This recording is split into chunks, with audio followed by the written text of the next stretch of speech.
I don't know where the other one is. Oh my goodness.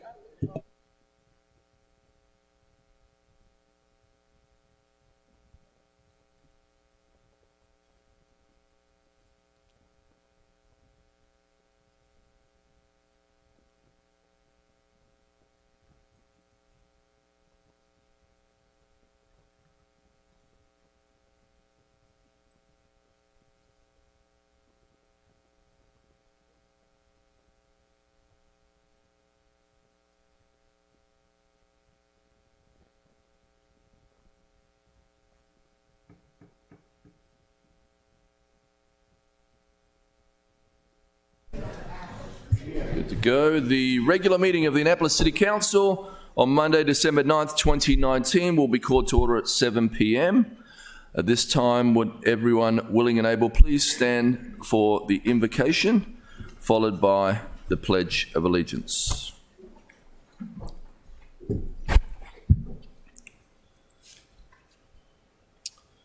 There is no power greater than a community discovering what it cares about. Ask what's possible, not what's wrong. Keep asking. Notice what you care about. Assume that many others share your dreams. Be brave enough to start a conversation that matters. Talk to people you know. Talk to people you don't know. Talk to people you will never talk to. Be intrigued by differences you hear. Expect to be surprised. Treasure curiosity more than certainty. Invite in everybody who cares to work on what's possible. Acknowledge that everyone is an expert about something. Know that creative solutions come from new connections. Remember, you don't fear people whose story you know. Real listening always brings people closer together. Trust that meaningful conversation can change your world. Rely on human goodness. Stay together. Amen.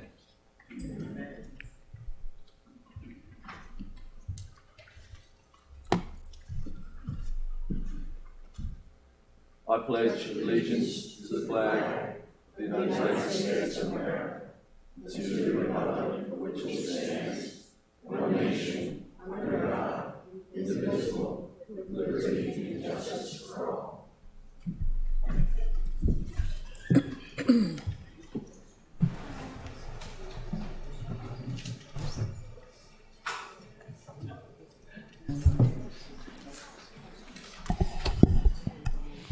I don't know that they're all. Madam City Clerk, please call the roll. Yes, sir. Mayor Buckley? Here. Alderwoman Tierney? Here. Alderman Payon? Here, beat Army. Alderwoman Pendel-Charles? Here. Alderwoman Finlayson? Present. Alderman Rodriguez? Alderman Gay? Here. Alderman Savage? Present. Alderman Arnett? Present. The City Attorney, please present the next item on the agenda, the first item on the agenda, sorry. First item on the agenda is approval of the agenda. Move approval of the agenda. Alderman Savage, I'll second that, but I also have a, are you seconding it? Yeah. yes, but I'd like to make a motion to amend the agenda, to add O2619 on second reader as amended. Oh, 2619. Second. That's the swap? That's a short-term rental. Okay, O2619, okay. short-term. Continue Is that the right number? It O2619? is a second. Did you get it? Yes. Okay.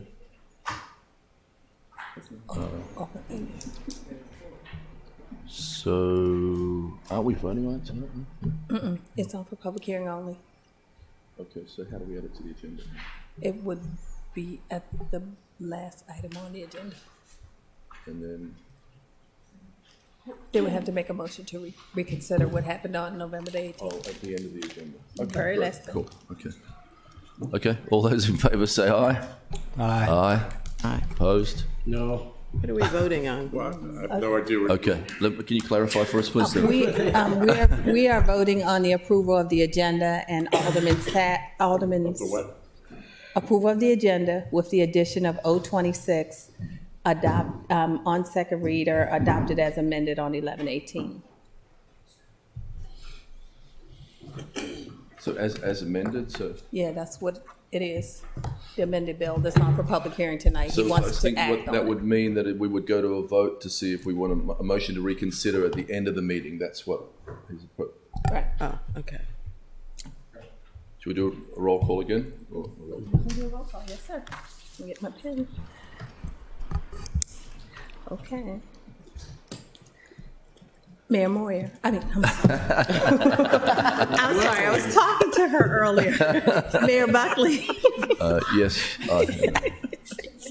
That's terrible, I'm sorry. Alderman Tierney. I'm recused. Alderman Payon. Pass, I'm not completely sure what we're voting on still.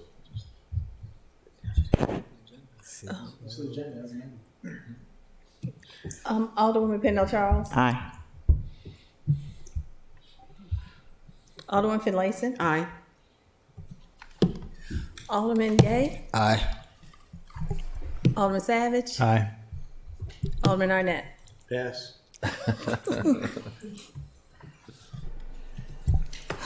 Well, the motion passes. It So will the be agenda the passes, last right? item on the agenda for Okay. tonight. Thank you. Ms. City Attorney, please present the next on the agenda.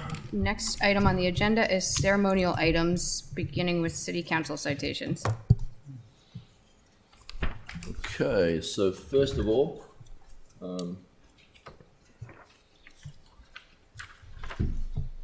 Ellie? Yes. Chief Romali? Yep.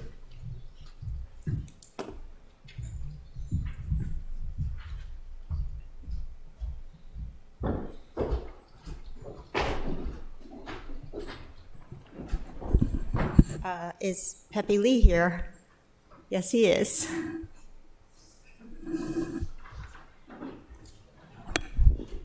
Thank you. Pepe Lee has worked as St. Anne's sexton since October 1st, 1997. And what Mr. Lee enjoys most about working at St. Anne's Church is that every day is different, because what people need every day is different. Little did he know that when he was walking to work, he saw a house on fire on Duke of Gloucester and knew enough in the dark to call the fire department. If not, we suspect that the fire would have spread more quickly than it had. So I'll read the citation.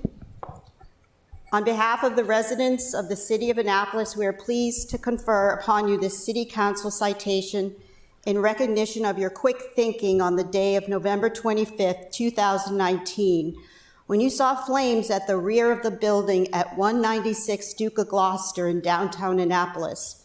You not only called 911 to alert Annapolis Fire Department, but you took the time to knock on the surrounding doors to warn neighbors to the danger. Your quick action prevented the fire from spreading and damaging adjacent properties, or a much worse tragedy that could have led to loss of life. We thank you so much for quick thinking, rapid action, and taking the extra time to keep the residents of our city safe. Chief Romali would like to say a few words. Wow. So we agree with the council's recommendations here with the citation. This fire occurred early morning hours. The fire was well involved, but it was at a time that people were sleeping. The neighbors were asleep. This gentleman came to work early morning hours. He noticed the fire. If it wasn't for that, the fire would have extended farther than it did. It was a significant fire which damaged 3 properties. So we do thank you for your service. We're accepting applications if you want to join, but you did a good job, so congratulations.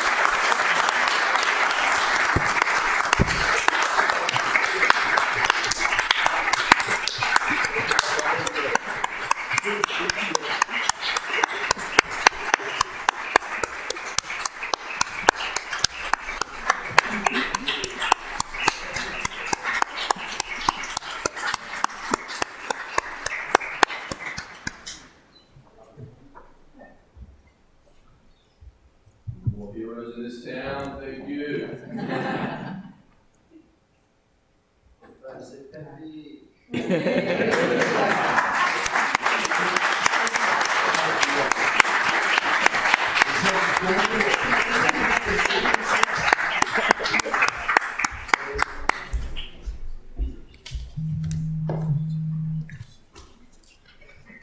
Hey, Gavin. Gavin, can I be up here for one of these citations?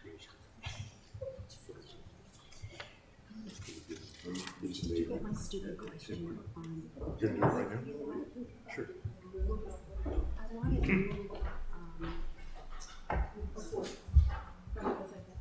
Yeah, but then it would go to the end, and it's going to be a really long meeting, so I don't want to.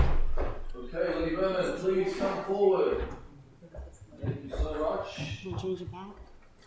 Alderman Peone would like to read this citation for you, and Hillary, before we start, has a little slideshow that we would like to show to thank you for all that you have given to the city of I'll just Annapolis. say hi and ask for. You passed me for a few liquor licenses, so thank you. And this town would not be the same if it wasn't for the amazing volunteers that we've had. So I know you give up a lot of your own time, you make sacrifices for your family to do this stuff for the city that you love. So I want to let you know that we really, really appreciate it. So thank you so much. And Alderman Peone wanted to...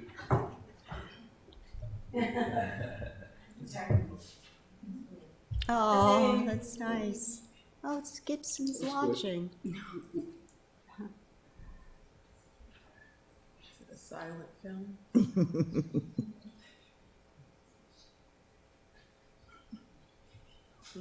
You can talk us through this if you want, Lenny. This is Lenny Berman. This is your life. Was that before the revolution?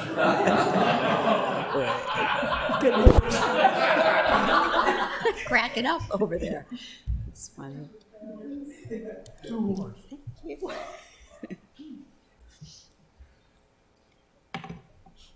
I work for them.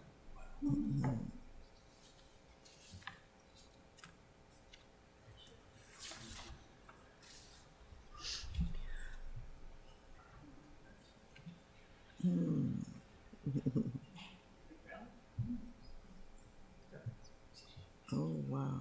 I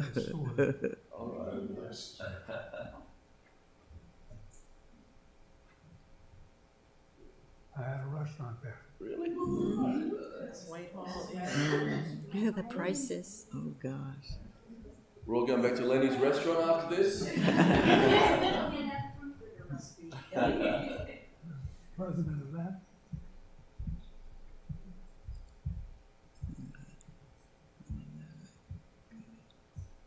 Huh. 27 years there. Oh.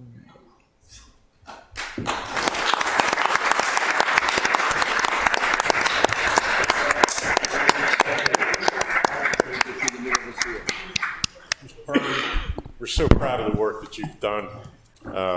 Congratulations on finally getting rid of us. But thank you, thank you, thank you. On behalf of the residents of the city of Annapolis, we are pleased to confer upon you this City Council citation in recognition of your work on the Alcoholic Beverage Control Board, where you served as a member and as chairman. As a person born and raised right here in downtown Annapolis, you chose to remain here after your service in the U.S. Merchant Marines during World War II and in the Navy in the Korean War. You later worked in news for the AP, the Evening Capital, and Annapolis' own WANN. You owned and operated an Annapolis clothing store and later the Whitehall Inn. These professional accomplishments are second to your active civic engagement. You have served on committees and commissions dating back to Mayor Arthur Ellington. You have been president of the Kiwanis Club and the Chamber of Commerce. Thank you for all of your service to the city of Annapolis, and as a neighbor and friend, congratulations.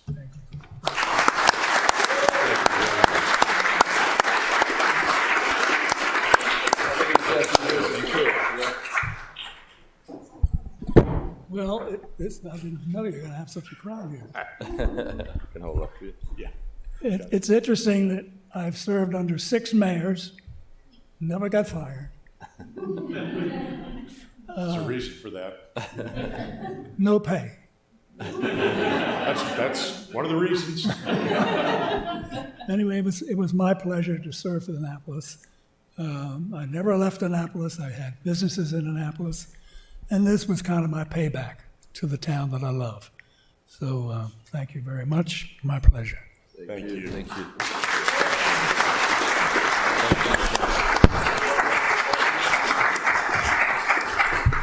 Family up? Do you want to come up front here? Sure. Who's joining him, Mr. Mayor?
Okay, Dewan. This is us, right?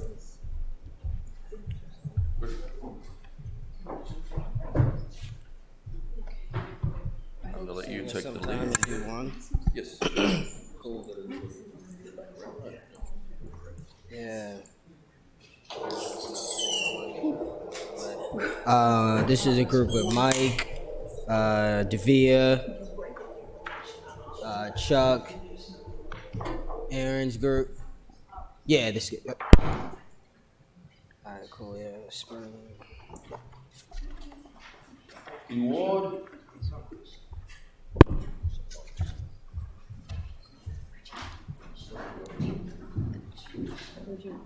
Brown.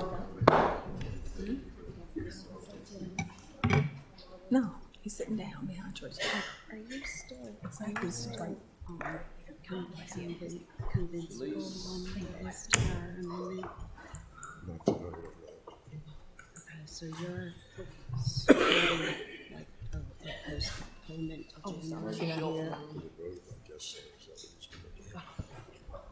I'm not sure. It depends on the public hearing, I think. Yeah. Yeah. Yeah, cool. So I'll read one quickly.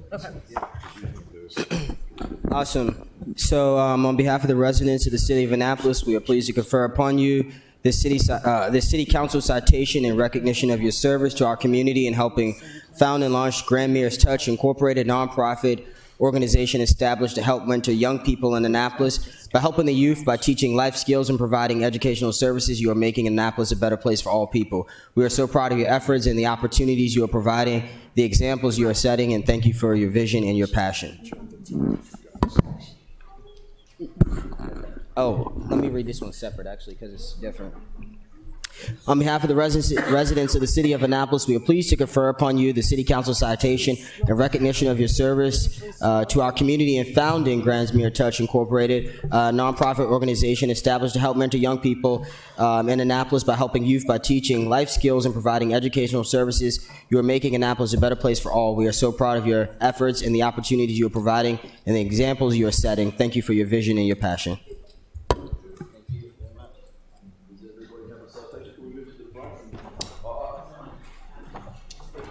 I just want to thank you all personally for your leadership and for setting an example for our young people in the city.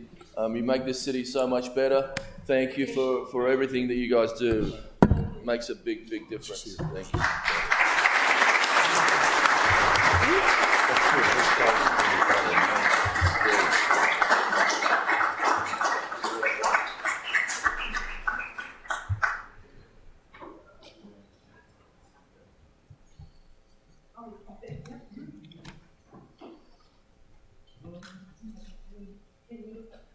Okay, so. This. Okay, so it's not me. Oh, nice one, Ellie. Let's see if if I hear a beep. See, I don't even hear a beep when I plug it into mine. Oh, yeah. No, I think I have a both that plug. Usually you hear a beep when you start, a little bell.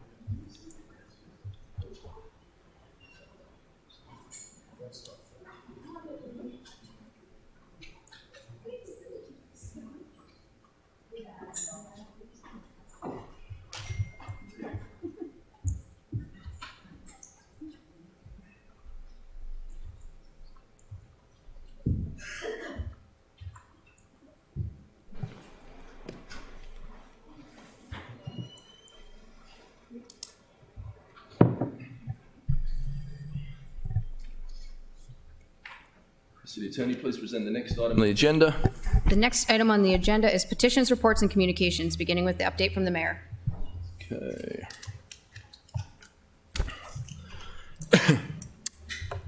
Good evening. Tonight is the final City Council meeting for 2019. I'd like to first take a moment to thank all of the residents of our city who have come out to participate in city-sponsored events, to those who have come to City Council to offer public testimony, to those volunteers who helped make so many exciting and engaging activities and programs for people from all wards of our city. Good government can only come from an active and engaged community. We may not always act like we are happy to see a chamber full of people who feel a passion for civic engagement, but at the heart of all of our city government actions, your input and involvement is key. So if I haven't said it before, I'll say it now. Thank you. On the occasion, once again, of gun violence, we need to take a moment for two victims from our community. Before we do that, I want to talk to you again about the impact of these shootings on our young people. Last Wednesday, in the early morning hours, two young men were the victims here in the city. One of them, a 15-year-old who was shot and wounded. The second, an 18-year-old who was shot and killed. His name is Sandy Campos. We had an opportunity to meet with and hear from the community members who have been impacted by this tragic event, at an event organised by Alderwoman Sheila Finlayson and Police Chief Edward Jackson. Both were students in Annapolis High School. Our school community is hurting. The families of both the wounded and the deceased are scared and heartbroken. Young people are walking around with the scars of having known another young person who was taken from us far too soon. There is a GoFundMe page to help support the funeral expenses for the young and gone too soon, Mr. Campos. In another incident, this one in Pensacola, Florida, on a military base where there are probably a number of good guys with guns, a 23-year-old Navy Academy graduate was shot and killed in what now appears to be an act of domestic terrorism. Ensign Joshua Watson was part of our Naval Academy family, a member of our community from his plebe summer until commissioning earlier this year. He had a promising future as a Navy pilot. I've said this before and I will say it again tonight. No problem is ever resolved in a better way with a gun. Please lay down your weapons. Please find better ways to resolve conflict. Let us move forward with kindness in our hearts toward one another. Let us now take a moment of silence in memory of Sandy Campos and Ensign Joshua Watson.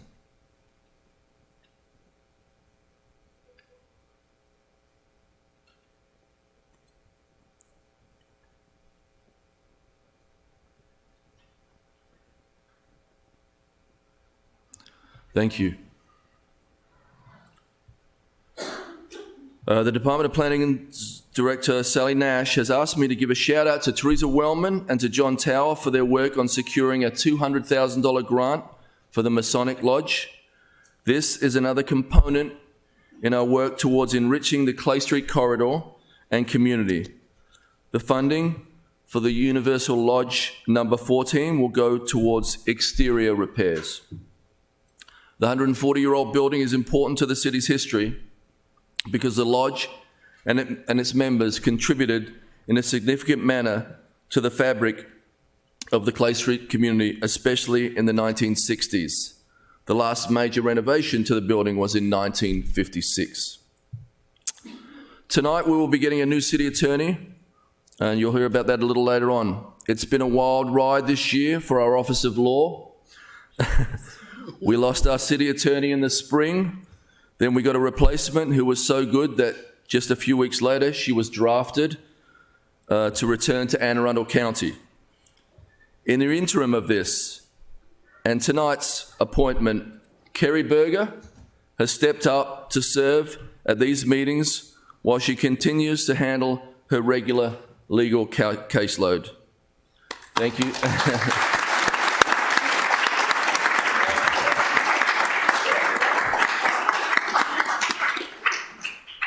Thank you, Kerry. Your advice and counsel to this body is valued, and we are happy that you have approached the role to lend your expertise, legal knowledge, and most of all, good humor.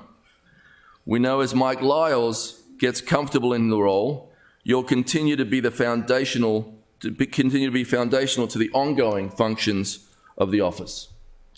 I hope after he's settled in, you get to take a nice long exhale and maybe a vacation or something like that. Let's hear it again for Kerry Berger. Thank you.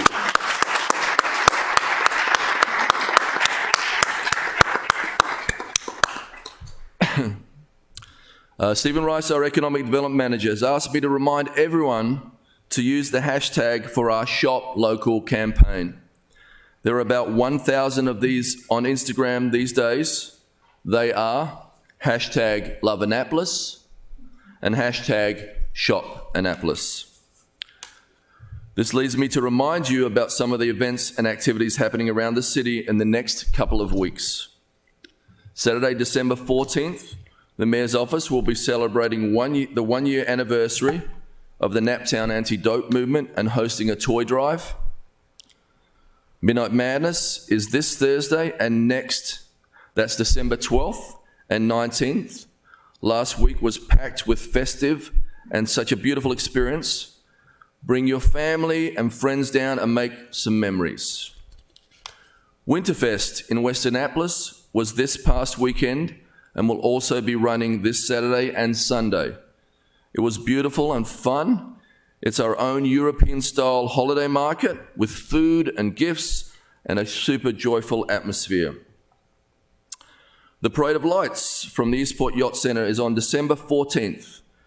Pick your favourite spot on either side of Spar Creek to get a look at this great Annapolis tradition.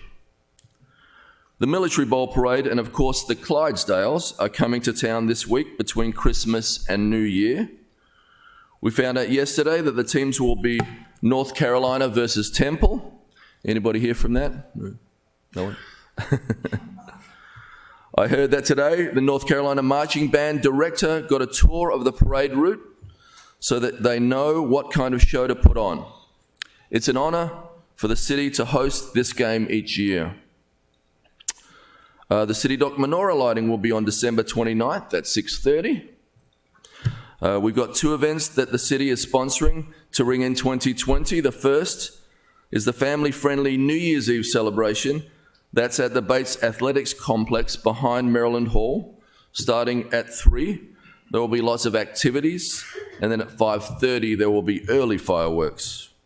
Then at City Dock, we'll have our downtown celebration with a DJ and live music. The fun starts around 8 p.m. At midnight, I'll count down to 2020. 2020 is going to be a great year. And then we'll share in the enjoyment of New Year's with the fireworks show. All of our city-sponsored New Year's Eve events are alcohol-free, so please, if you decide to partake, do so responsibly. You can drink at local restaurants and hotel, but not at city-sponsored events, so thank you. This brings us to the end of the year and what will be happening in 2020. So many good things are going to drop next year. For many of the items we began or broke ground on in the first 2 years with this administration, including the Mayor's Office, is excited to announce that the City of Annapolis has been selected as one of the 9 sites for a law enforcement assist diversion program for $600,000 over 2 years. The City Police have hired a new data analyst and an unsolved homicide caseworker to help us move our department forward, in addition to the amazing work of our rank and file officers that are doing, and we have a number of community policing initiatives that will be ongoing. A work group of city employees and community stakeholders are looking at the strategic approach to lowering flood insurance premiums for residents, and we should have that work and report in the mid-year. We have environmental initiatives like enhanced tree canopy, stormwater management, rule implementation, a no discharge zone, approvals by the EPA, continued flood mitigation work at City Dock, preservation and creation of green spaces, electric vehicle charging stations, and other resiliency efforts. In April, we will have a celebration marking the 50th anniversary of Earth Day, and I don't think it's ever been more important than now. In the planning and zoning, we'll be undertaking and completing the 2020 Comprehensive Plan, which is a roadmap to land use and development, plus business and economic development initiatives to help lure and keep businesses thriving in the city. We've got One Annapolis initiatives that focus on business investment, workforce development, training, academic enrichment, low-income and affordable housing in the city, and addiction support, prevention and treatment. We have a team that is working to bridge the divides in communities across our city. On January 30th at City Hall, we will host the One Annapolis Community Engagement Session to further connect Annapolitans to the city services and programs. Public works plans include the rebuilding of Truxton Park Pool and tennis courts, resiliency implementation surrounding the Reimagining City Dock proposal, the extension of the Poplar Trail, continuation of the fulfillment of the 2011 Bike Master Plan, for additional pedestrian and bicycle infrastructure, working with BG&E on smart city initiatives, and we will talk about this more later in the agenda, the groundbreaking for the city's new Department of Public Works facility on Hudson Street. In addition, of course, the rebuilding of Hillman Garage, which is sadly needed. None of you guys parked in there, did you?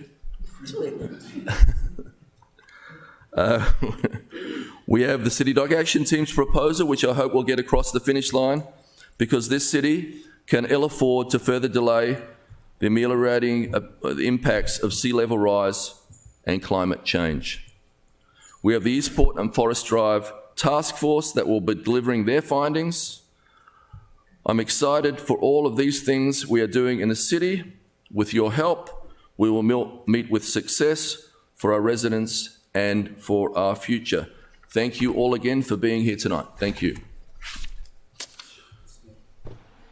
Alderman Gay, yes. First, I'd like to thank you for all the items that you just listed, that you and my colleagues have worked on prior to me being here. I'm excited to be a part of that process as we move forward in the 2020 year and get engaged into those projects.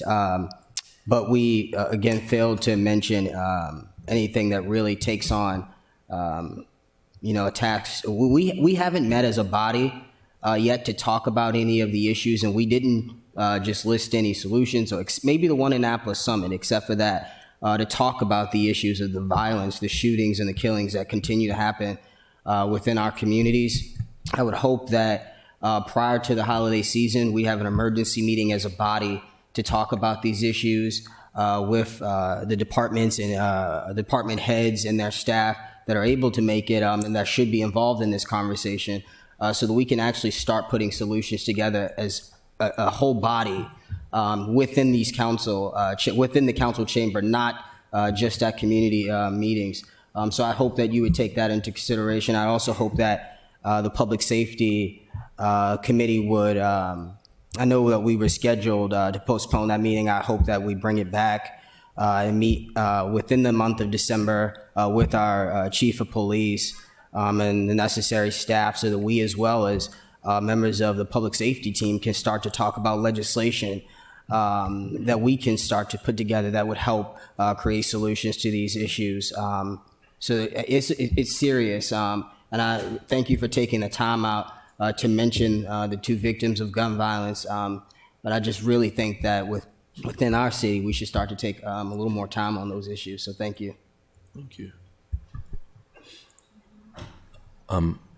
Alderman Finlayson would like to... Yes, thank you, Mr. Mayor. I was going to wait until the committee reports, but it's actually not a committee report.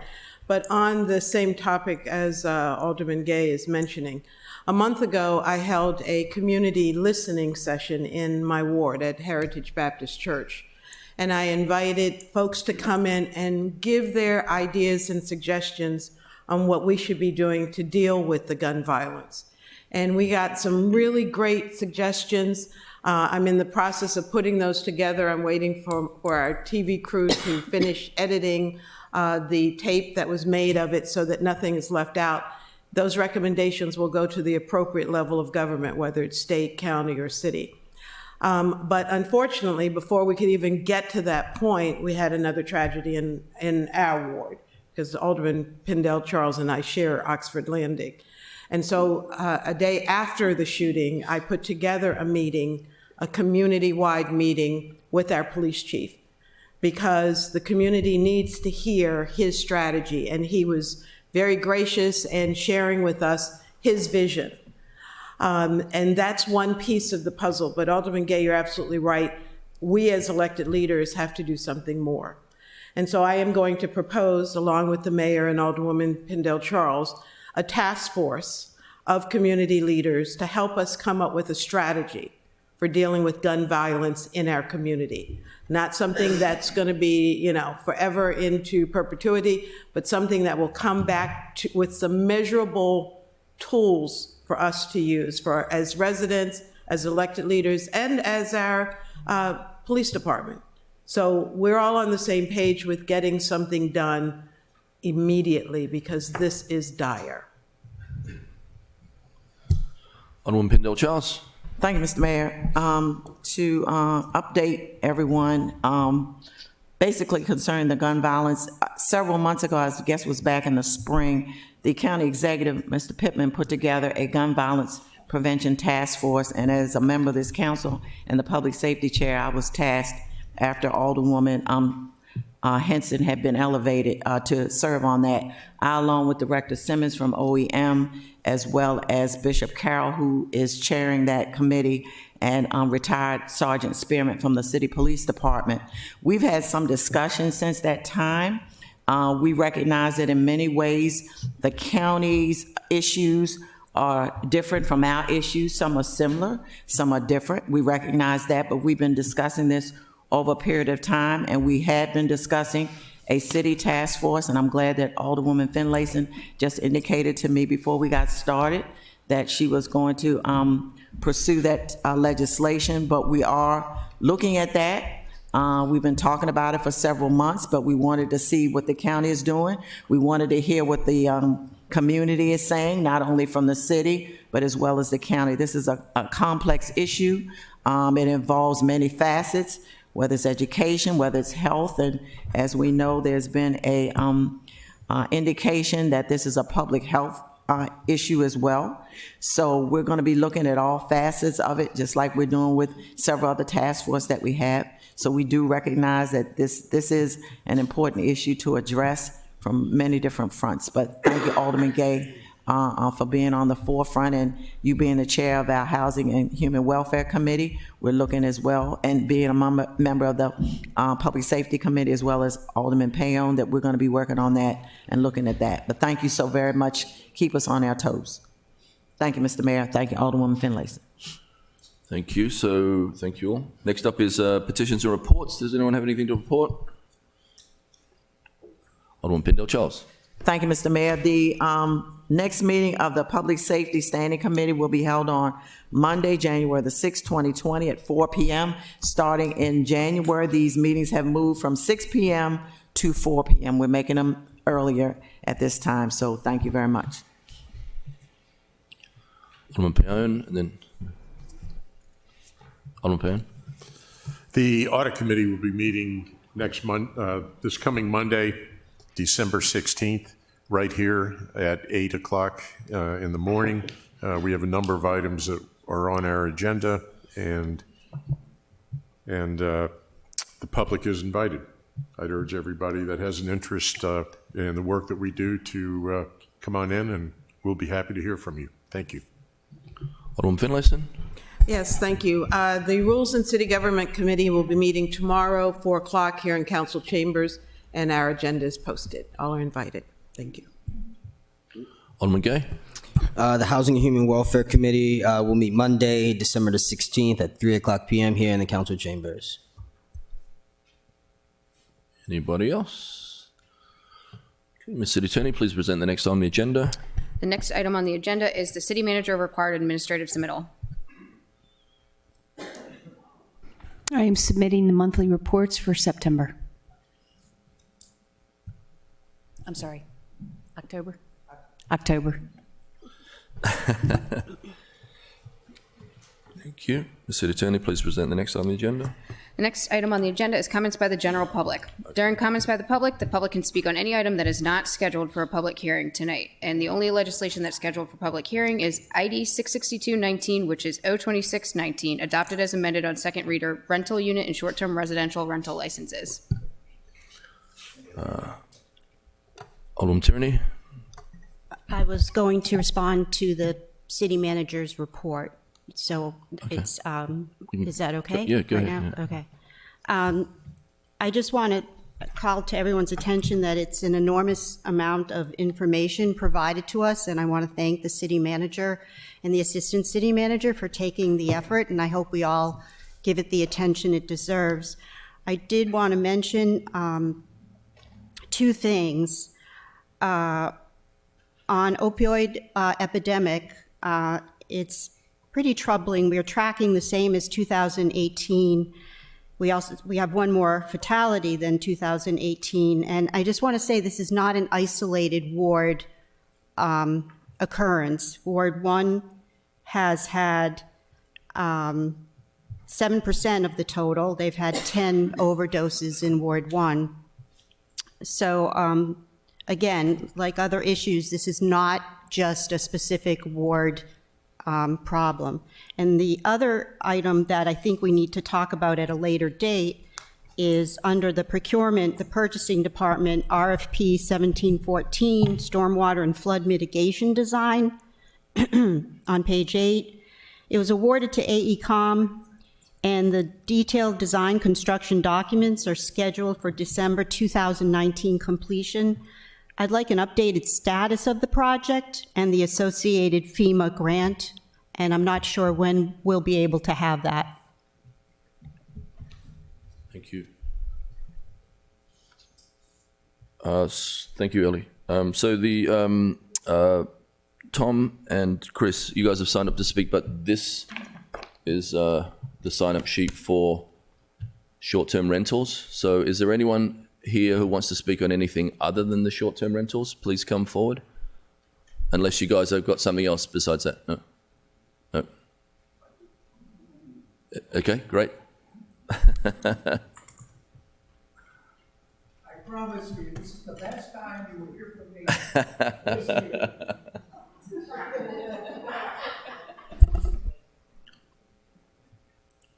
Good evening, Mayor Buckley and City Council members. My name is Tom Rinkus. I reside at 163 Prince George Street, Annapolis, Maryland. Since this is the petitions part of the agenda,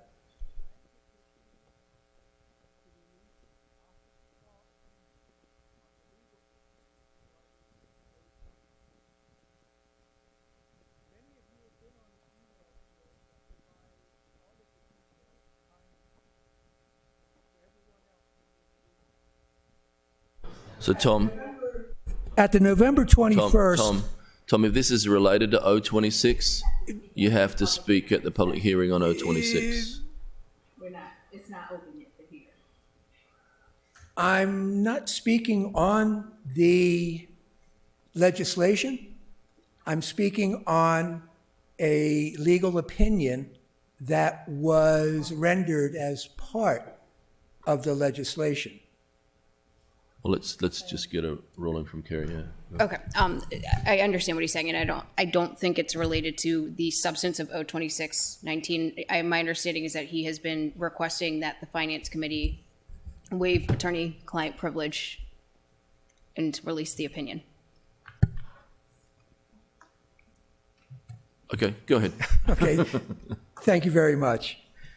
At the November 21st City Council work session, both Alderwoman Finlayson and Alderman Arnett mentioned that this document was done at the behest of the Finance Committee. The city attorney said that she would get it to the others on the council, specifically addressing Alderman Gay, saying she didn't know if it would change his mind or not. Well, this caught my attention, and I believe that the legal issues surrounding 02619 are a concern to more folks than just me. So I looked for the opinion in the meeting minutes from previous Finance Committee meetings. Not finding it among the meeting artifacts, on November 26, I invoked the Maryland Public Information Act to obtain it. The next day, Ashley Leonard, Assistant City Attorney, denied my request, citing attorney-client privilege. Ms. Leonard noted that I could seek judicial review under Section 4362 of the Act. In other words, I could sue the city if I really wanted this document. However, there is a far less adversarial way to go about this, which is get the consent of the clients. In pushback to Ms. Leonard, it was noted that any document that is used to inform or guide the public body's decision-making is exactly what the Public Information Act is designed to bring into the open. And the clients, who are all using the opinion to craft policy, can consent to release such a document. In fact, the Maryland Public Information Act manual states that the privilege may be waived by the party entitled to assent it. In a subsequent email to the Finance Committee, me and some others, Ms. Leonard acknowledged that the committee can waive the attorney-client privilege. In her words, if members consent in writing, I can release. I corresponded back to Ms. Leonard that since I am the one who would like this document and would like to get it prior to tonight's city council meeting, I would do the outreach to the committee, which I did on December 2nd. It's been a week and I've heard nothing back, so I'm petitioning the council right here, right now, for their consent. Alderman Arnett, as the chair of the Finance Committee, I'll start with you. Can I get your consent?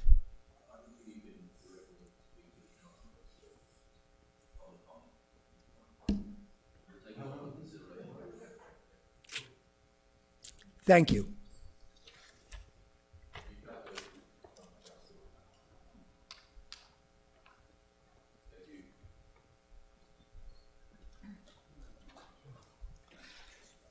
Good evening, Council.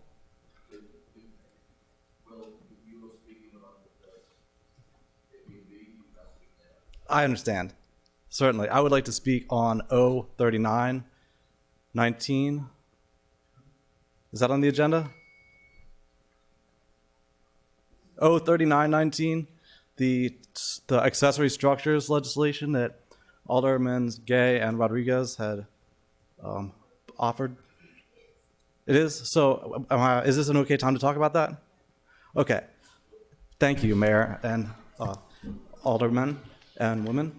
I would like to thank Alderman Gay and Rodriguez for offering O3919 accessory structures to make them legally habitable, as many of them are around town already being inhabited. It would really just bring code into the practice that is in place among the constituents, and this would be good for everybody.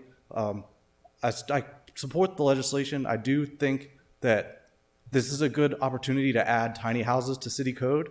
I think that if the city really wants to make affordable housing a priority, tiny houses are the easiest way to get that done.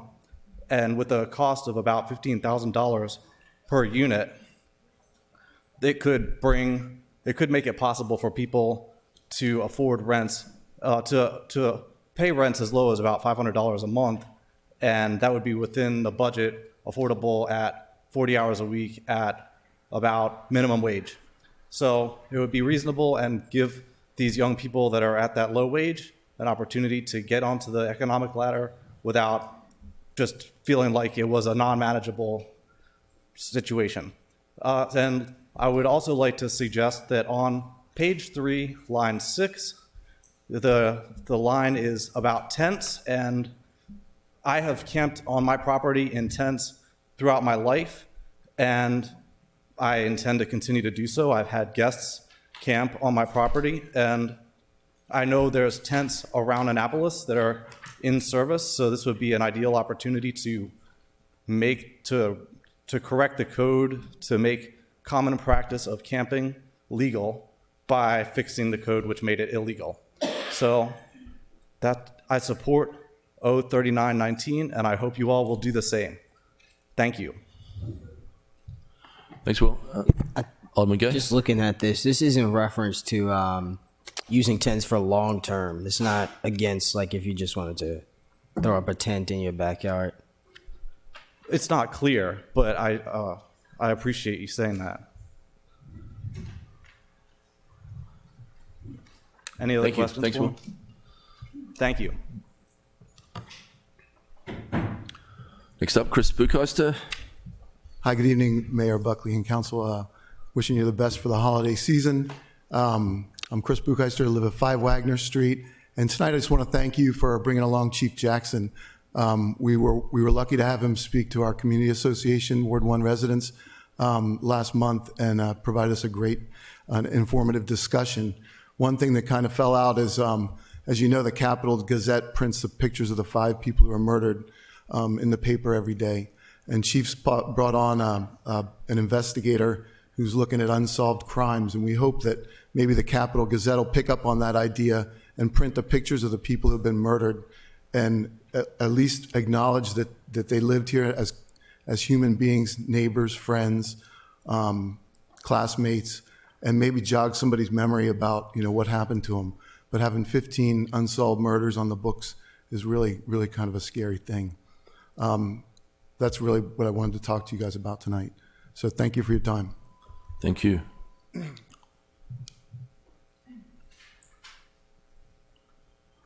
Okay, somebody declare the comments by the general public closed. Ms. City Attorney, please present the next item on the agenda. The next item on the agenda is approval of the consent calendar. Items on the consent calendar include approval of Journal of Proceedings, CCM 111819, special meeting minutes, appointments, AP 12919, the appointment of Bishop Craig Coates to the Housing Authority of the City of Annapolis Board, AP 13119, the appointment of Mary Cleve to the Commission on Aging, AP 13319, the reappointment of Elizabeth Dolezal to the Transportation Board, AP 13419, the appointment of Thomas Rikus to the Transportation Board, AP 13519, the appointment of Kara Pluwinski to the Transportation Board, AP 13619, the appointment of Tony Strong Pratt to the Housing and Community Development Committee, AP 13719, the reappointment of Juliet Cervellon to the Human Relations Commission, AP 13819, the reappointment of John Smith to the Human Relations Commission, AP 13919, the reappointment of Jerry Williams to the Human Relations Commission, AP 14019, the reappointment of Edith Knight to the Human Relations Commission, AP 14119, the reappointment of Sandra D. Chapman to the Housing Authority of the City of Annapolis Board, and AP 14319, the reappointment of Diane Graham to the Human Relations Commission. Next up are the supplemental appropriations, SA 1820 within Planning and Zoning, SA 1920 within Fire, SA 2020 within Fire, and SA 2120 with, multiple departments. Next up are the legislative actions. First readers beginning with 03819, Housing and Community Development Committee, 03919, Accessory Dwelling Units, 04019, Capital Budget and Capital Improvement Program Maintenance Facilities, R5119, honoring Chief Joseph S. Johnson. And second readers are 03619, parking meters. That's the end of the consent calendar. Move approval of the consent calendar. Second. Alderman Savage. Thank you, Mr. Mayor.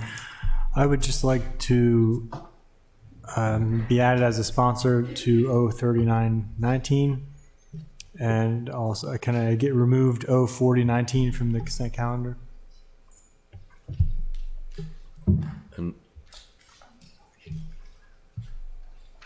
And add me to the accessory dwelling too. I want to be sponsor of that. or am I already?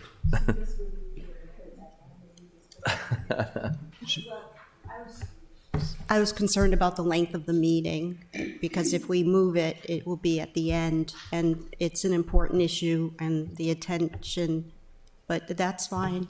It's fine. It's been moved to, okay. All those in favor say aye. Aye. Aye. Opposed?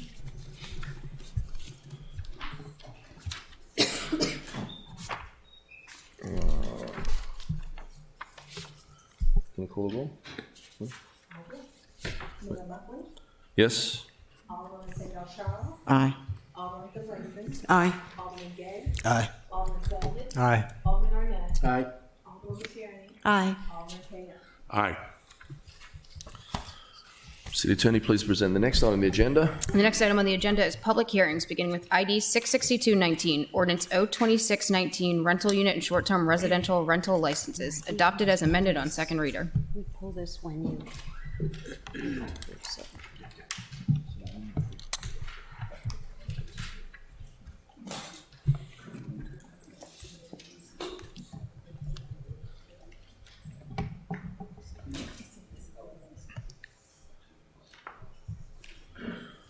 All right. So first person signed up to speak is Amy Rohr.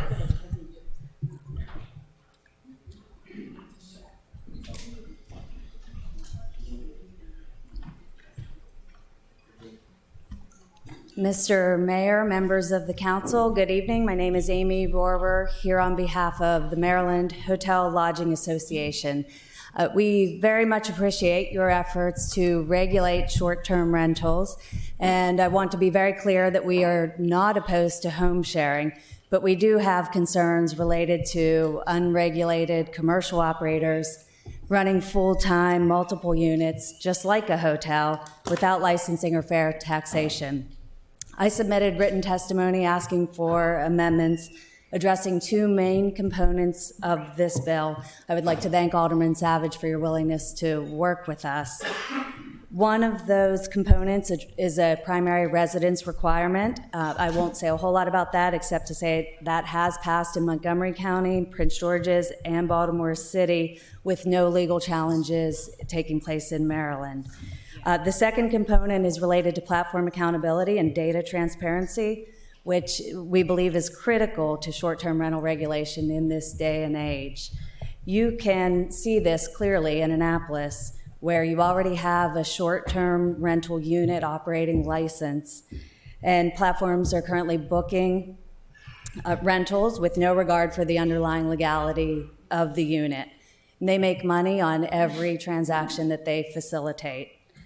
They certainly have the technology to assist regulators with compliance, but we have learned that they have to be compelled to be a good partner when it comes to enforcement. My written testimony has a number of footnotes that highlights the evolution of short-term rental ordinances enacted across the country. San Francisco was the first to address platform accountability. Santa Monica and Honolulu have built on that model, and both San Francisco and Santa Monica have withstood legal challenge. Closer to home, Baltimore City's passed a bill with strong platform accountability, and much of that language is contained in Anne Arundel County Bill 8919. The language that we put forward accomplishes two main things. It prohibits platforms from collecting a fee for facilitating any transaction for an unlicensed, illegal short-term rental unit.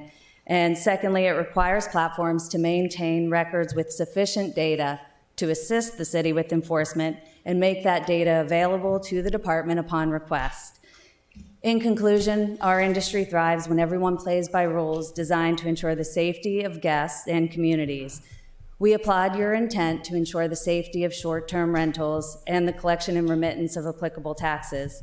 We urge your consideration of amendments to strengthen the legislation before you and the city's ability to enforce regulations.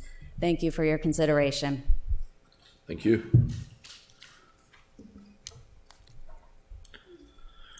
Next up is Catherine Hacks.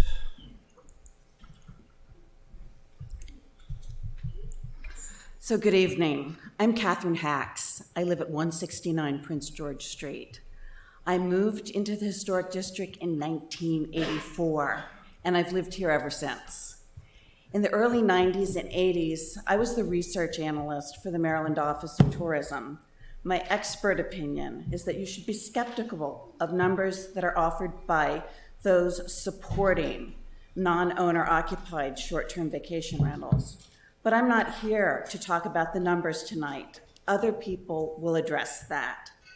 I wanted to start, and really the heart of my comments tonight, by saying thank you for your time and commitment to this city that we love so much.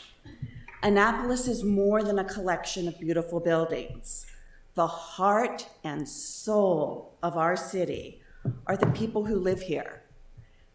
People like you who devote their time, talent, and energy to our city. Think about how we start every single city council meeting.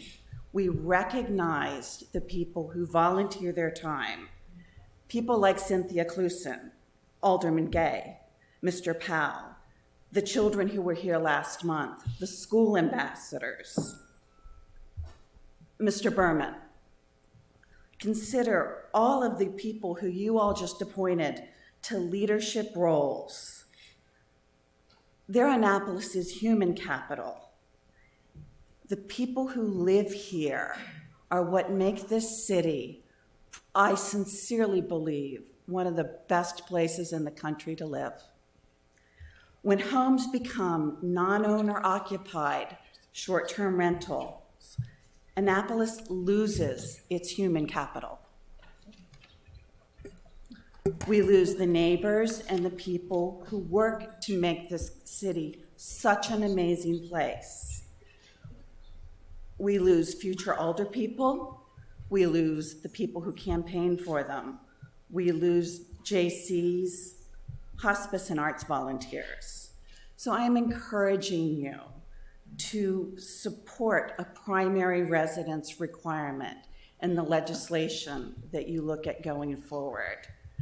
When I was a kid, we all knew the bit about, here's the church and here's the steeple. Open and see all the people. Annapolis is about its people, and we want to make sure that that vibrant tradition lives on. Thank you very much for your time, and let's hope that we lay the foundation tonight for future older people.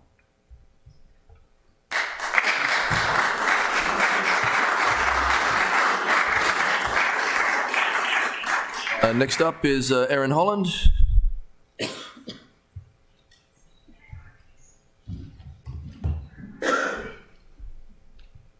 No Erin. I'll move on to the next. Erin. Carol Kelly up next.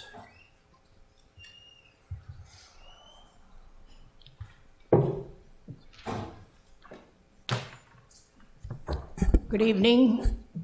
My name is Carol Kelly. I live at 1903 Town Center Boulevard in Parole. In the interest of the 3-minute rule and my faulty voice, I'm going to read my remarks. In regard to the issue of short-term rentals in Annapolis, I understand the private property rights, public access, economic, and real estate finance factors that are involved in the consideration of this issue. The interaction of these factors places my take on the rentals in the undecided category. My ability to fully analyze these forces makes me hope that they will be subject to the expertise of people who can do complete analyses in the deliberation of Ordinance 2619. Anyone making a decision about the ordinance should take the facts and recommendations of such experts into account. The final decision about short-term rentals will be of great importance to the future of the Annapolis Historic District. That is why I want to speak to another factor that deserves serious consideration in this debate: historic preservation. The properties we are debating are already regulated by significant legislation, the National Historic Preservation Act. All of the other factors, private property rights, public access, economic, and real estate finance, I'm sure there are more, are directly influenced by the impact of this act. The subject of all the buildings in the historic district must be approached from the question of historic preservation. Among the complicating factors of preservation law are two that I want to emphasize. First, the intent of the law to preserve the historic treasure in question for all the people of the United States and beyond. In that broad spectrum, I call attention to the other wards of Annapolis besides Ward 1. A second purpose is to preserve the physical and visual character of the buildings protected by the preservation regulations. When someone buys a house in the historic district, they acquire an attractive setting for their home, but they also take on a public responsibility to preserve and share their home with the public. The current complicating factor is that the public now wants to appreciate historically preserved homes by staying in one for a while. The Preservation Act was activated in this town by the community. Its decisions became the responsibility of the Historic Preservation Commission and the City of Annapolis to enforce as law. That process is not set in stone. The community can once again reconsider its approach to local historic preservation. Changes can be proposed in the law or the way the law has been implemented in this city and enforced by the city and the commission. The operation of short-term rentals can be weighed in those discussions, but the entire conversation and the ensuing legislation should have the primary purpose of preserving the historic buildings character, and spirit of the Annapolis Historic District and the full intent of the National Historic Preservation Act. Thank you.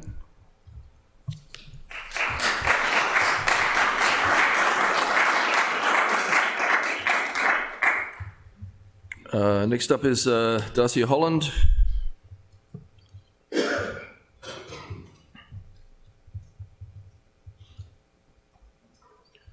Going once. Judy Jones.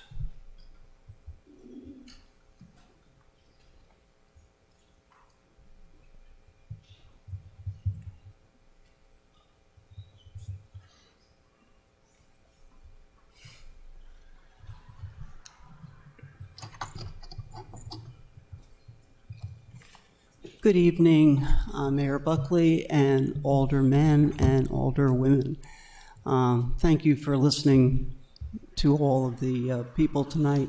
I will try not to repeat myself, but I probably will, so bear with me. Last week, I attended Alderman Arnett's town hall meeting with the Eastport Civic Association. This was on December 4th. Several items were discussed, including, of course, the short-term rental legislation. Alderman Arnett stated that the primary changes to O2619 were to limit the number of short-term rentals to one owner, whether a person or an entity, drop the 120-day limits for rentals, and add a requirement for a local property manager for a non-city owner. Alderman Arnett went on to say, while no one faction is totally happy with all aspects of this legislation, I believe it is ready for a final vote. Well, I don't. I have been on the STR committee since December of 2018, certainly not as long as Alderman Arnett and Alderwoman Finlayson, but long enough to see that this is a major problem in not only the historic district and Eastport, but the entire city. I am very upset with the removal of the owner-occupied requirement. This is crucial to the legislation. Other cities have included it. Amy mentioned quite a few. PG, DC, Baltimore City, New Orleans, the French Quarter, San Francisco, and LA. Alderman Savage, on listing those cities, said, why can't we also demand primary residence? I know Alderman Arnett is worried about the city being sued. We're all worried about lawsuits. But I want to mention that even though Austin, Texas was sued recently, that is a very complex issue and certainly not as complex as Annapolis. Santa Monica was another place that was sued about the primary residence requirement, but it was thrown out by the Ninth Circuit Court of Appeals. I want to give you my reasons for why I would love this primary residence legislation passed. Neighborhoods are being destroyed by owner-unoccupied short-term rentals, especially in the historic district. Not every place in the historic district is wealthy. I happen to live on a street, Fleet Street, which certainly was basically a working class neighborhood. Now it is composed of unoccupied houses, short-term rentals, unoccupied by owner. Alderman Arnett was kind enough to mention Fleet Street and Cornhill Street as being in danger of losing the whole neighborhood. But I want to talk about other neighborhoods. Let's go to the zoning issue. We are zoned as C14. No one seems to be mentioning that because they want to postpone it. C14 is declared an at-risk neighborhood. My neighborhood is at risk. Many in the historic district are at risk. Why? Because there are so many unoccupied homes and also short-term rentals that are occupying a home. I want to leave you with this thought. The neighborhood I live in was started in the early 18th century. Two white merchants bought many of the homes on Fleet Street. They rented them to African American workers. They were domestic workers, they were watermen, they were laundry women, and so forth.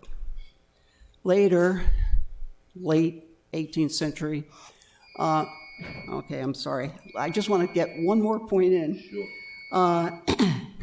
A black couple started to buy, rather the houses started to be bought on Fleet Street. I want to mention one home on Fleet Street, 48 Fleet Street. In 2011, the last descendant of that house died at the age of 106. It is now a short-term rental. That saddens me, not because it's a short-term rental, but because it is an owner unoccupied short-term rental.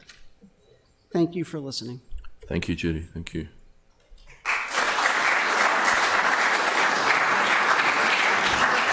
Next up, Susan Margolis.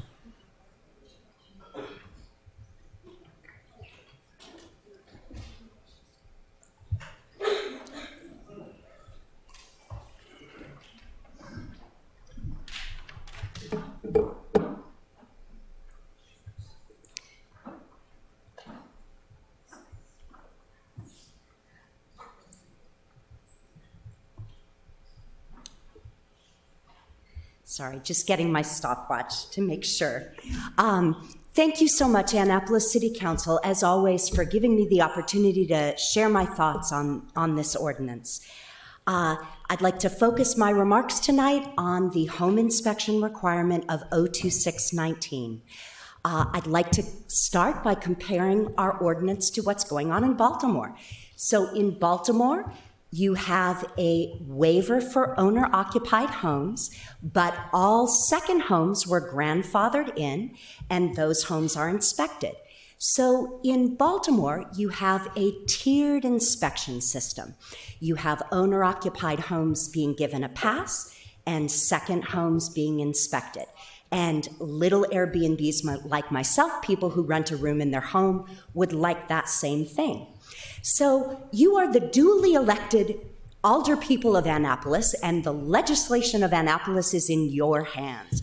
And one of the sentences, I've been listening very carefully to the reasons behind 02619 since June, and one of the reasons that has constantly come back is that this is simply the cost of doing business here in Annapolis. Home inspections are the cost of doing business in Annapolis. So, of course, you are all choosing the cost, and Baltimore has made a different decision, so why are you choosing this cost? So I started to look at this, the cost of doing business in Annapolis. And of course, the first thing we see is that Boat Show and Commissioning Week are exempted. And there's no cost of doing business on those big houses. The big houses that can rent for $15,000 a week, those houses are exempted from home inspections. At the time of year, of course, when we get the most people coming in and when there's the most possibility of things going wrong, there's no cost of doing business. But for us, for the little houses, there is a cost of doing business. So then I started to look a little bit more, because the justification for Boat Show and Commissioning Week is that it's a long-standing social tradition and no one wants to disrupt that. But of course, sharing a room in your home is a tradition that predates Boat Show by millennia. People, of course, have been sharing rooms in their homes or space in their caves or patches of floor in their tents since the dawn of time. So this is nothing new. So saying that Boat Show and Commissioning Week are a long-standing tradition doesn't hold very much weight for me as a reason to exempt them for the cost of doing business and to put such a cost of doing business on us. So then I started to look around a little bit more and say, okay, is the cost of doing business levied fairly across Annapolis? And at that moment, I looked down into my mail and I saw this lovely piece of paper, which is a perfectly reasonable piece of paper.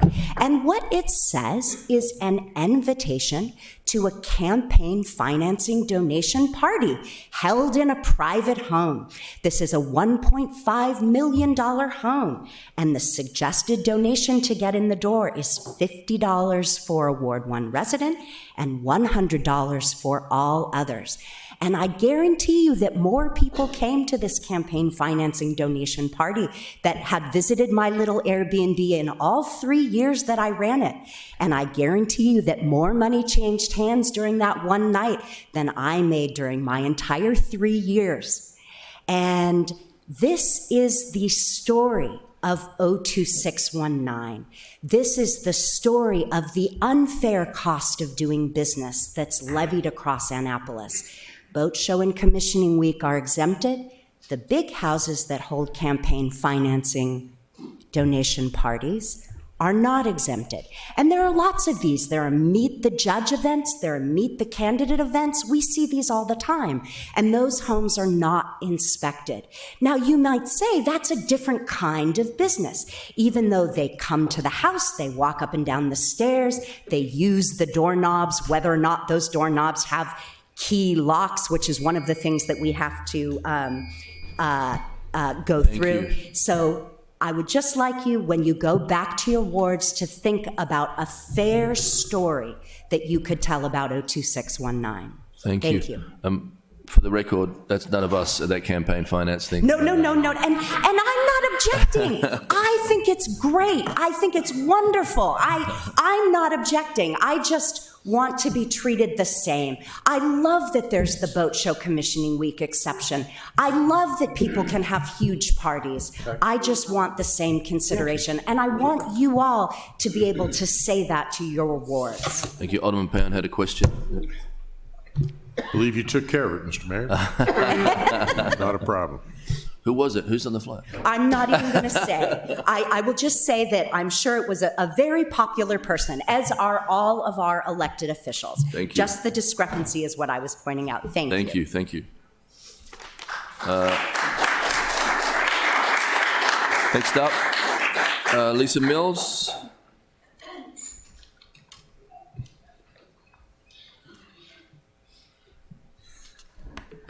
I can't believe I have to follow that act.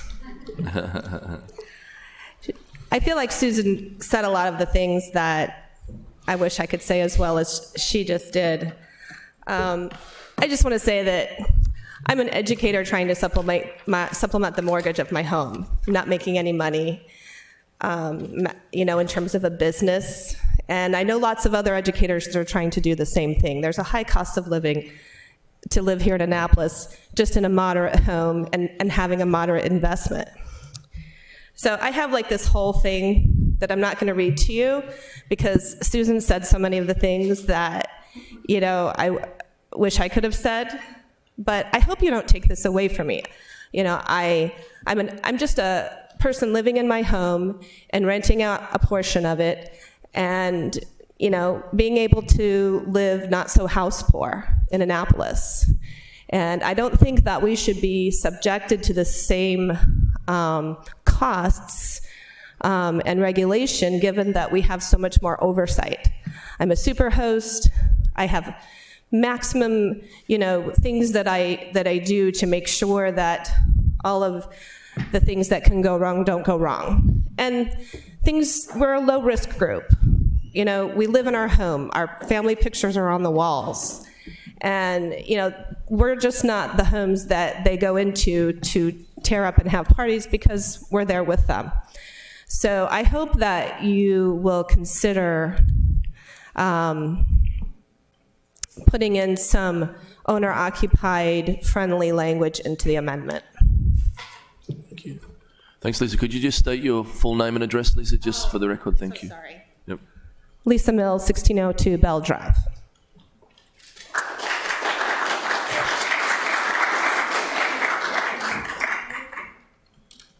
Next up is Mary Etzel, I think. I might have that wrong. Mark? Sorry, Mark. Sorry. Oh, that Mark. Sorry. That's my grandmother. She's long gone. Probably like this bill to be long gone. Hello, Mayor Buckley, City Council, City Managers. My name is Marty Etzel, and with my wife Carmel, we own the Flag House Inn at 26 Randall Street. I'm back again, unfortunately, to address further developments since the last council meeting of November 18th. I have two parts to talk on tonight, the B&B fairness language, and then number two, addressing the tough issues of grandfathering and density. I've been meeting with a group of neighbors from both sides of the issues. All four of them are in the room tonight. We've been meeting at our house since the last meeting too. We have a couple of creative ideas to develop with you. So part one. At the last meeting, I pointed out the inconsistent treatment of B&Bs versus short-term rentals with regards to the number of rooms allowed and other restrictions. To recap, we can add 2 more licensed rooms without adding to on-street parking, yet the city code defines a B&B as 5 rooms, while the state says 8, and Anne Arundel County says up to 12 rooms. Meanwhile, the short-term rental has no limits on the number of rooms. And clearly, the city B&B law was written long before the arrival of the internet hosting platforms in these short-term rentals. After the last city council meeting, both Alderman Arnett and Savage expressed support for my request to strike language that would then allow a B&B to apply for an STR. Alderman Arnett, in your mail, you said, in fact, as we move forward, I want to make all rental rules similar, short and long-term, B&B, hotel, and any other form of rental operation in the city. Please feel free to remind me of this goal as time passes. So here I am. So here I am again, like so many others, wanting their voice to be heard. I only ask their B&Bs to have the same regulatory framework as other short-term rentals, but that's not the case in the current ordinance. We pay a license fee of $100 per room, or $500 to $700 in total, while a short-term rental pays $200 in total, even though the inspection process and licensing is similar. We have other restrictions, such as density. We can't rent accessory structures, numbers of kitchens, and other things. And Alderman Arnett, even you said at your town hall meeting last week that the current B&B law likely wouldn't hold up to a court challenge. So my request is simple. Strike the 4 words, bed and breakfast homes, from section 17.44.030, section A, number 2, so that a bed and breakfast can apply for a short-term rental license. That gets us on an equal regulatory framework as an STR. And Alderman Savage, I really appreciate the interaction and support the last 2 weeks, but I'm a little bit puzzled why you're not ready to propose such an amendment. I appreciate your offer to sponsor cleanup of the code in the future, but that's more time and more resources from all of us. I would feel extremely let down by this whole process if the definitions and requirements stands as it is written. We've been told all along that all forms of hospitality should be treated equally, and you can address that imbalance tonight. I hope we are getting to the end of this long process. I very much sympathize with Alderman Gay's frustrations. I look forward to contributing to solving bigger problems in this city, such as the city dock renewal and improving job and training opportunities that give this city a vibrant community. Thanks. That's part 1. Thank you. Part 2. So about the rest of the ordinance, I haven't just been stewing about my own situation. I've also been working on bringing together some of the differing perspectives on this legislation to get to a fair compromise and better understanding of each other. Over the last 3 weeks, me and 4 other active participants in this law have met twice at the Flag House Inn over some good food and a little bit of wine. More than a little bit. We found that we had a lot more in common than we had in differences. Namely, we all supported maintaining a vibrant neighborhood. We all support limiting the density and growth of short-term rentals. We agreed there's no single profile of a short-term rental. There's many different reasons why a property becomes a short-term rental. We all agreed that the quality operators should be recognized for playing by the rules, in some cases going beyond the current regulations, such as already collecting hotel tax. We agreed that we should eliminate all unlicensed rentals, even to the extent of a 0 amnesty period for all unlicensed short-term rentals after the passing of this ordinance. And we agreed that all forms of short-term rentals should be treated the same.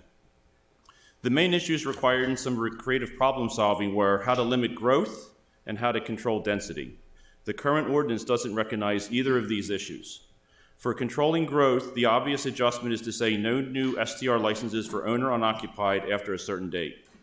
However, you do need to recognize the quality operators should be protected that have been playing by the rules, and there was no good answers when this question was posed at the last council meeting by Alderman Payon. So our solution was to grandfather all current licenses and not allow any new owner unoccupied licenses, and that licenses would not convey with the sale of a home. Owner-occupied homes could apply for a short-term rental license at any time, with owner-occupying being defined as the owner living in the house for over half the year. And then further, platform requirements could be beefed up, much as Amy discussed earlier, to ensure only registered and licensed properties are listed. About density, that's really complicated, so if you're buzzing me, I'll move on. We do have some ideas on density that we'd certainly like to discuss as well. Okay, thank you very much. We can do that later. Thank you. Appreciate it. Thank you very much.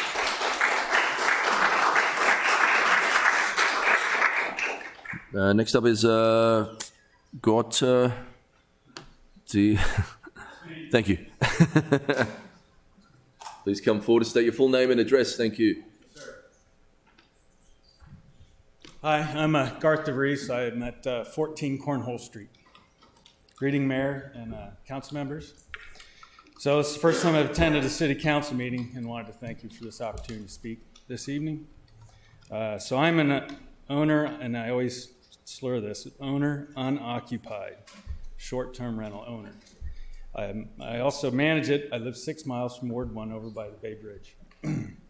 So I bought it with my father and my brother as an investment opportunity about 2 years ago, and also as a reason to house family members during our big family holiday get-togethers of about 25 people. We ran out of beds. So before we even advertising it on the internet-based platforms, we had it licensed and inspected by the city. We paid taxes from the start. I'm constantly down at the house conducting walkthroughs pre and post. I clean it in between stays with my teenage kids, not that they like it. Additionally, my 15-year-old daughter updates the financials monthly in preparation for filing taxes every year. So it's a tool for me, for my kids, for work ethic, and to learn about quality of work. I'm relieved that the primary resident requirement seems to have been removed, but understand that there may be a thinning out by a density process. If I fall prey to that, surgical removal, I call it, via the density restructuring, I can't convert it to a long-term rental. The mortgage is about $800 more than what a current market rate for the bedrooms, the square footage, and bathrooms. I would have to sell it, and sell it at a $50,000 loss from our initial investment, and that's assuming we had a 2.5% annual appreciation on the purchase price 2 years ago.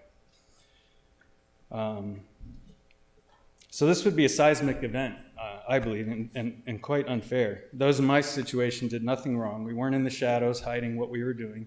We were following the rules. We were licensed. We were insured. We were inspected. We pay taxes, and we love Annapolis and our neighbors. The other thing I'd like to address is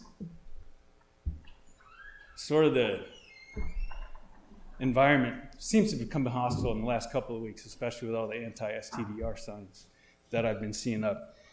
I know it's not directed at me, but it feels like it's directed at me and my family. They say you're unwelcomed here in an area that I've lived in for over 27 years. The legislation, I think, has also created a hostility that has pitted neighbors against neighbors and neighbors against property owners, especially when emails meant for the mayor and the council are leaked and forwarded to ward residents, especially when Annapolis residents go to a store owner's business on Main Street, yell at the business owner, telling them to get on board with 02619 or get boycotted just because they express support for Airbnbs. This saddens me, and I hope it ceases for everyone's sake. Thank you. Thank you.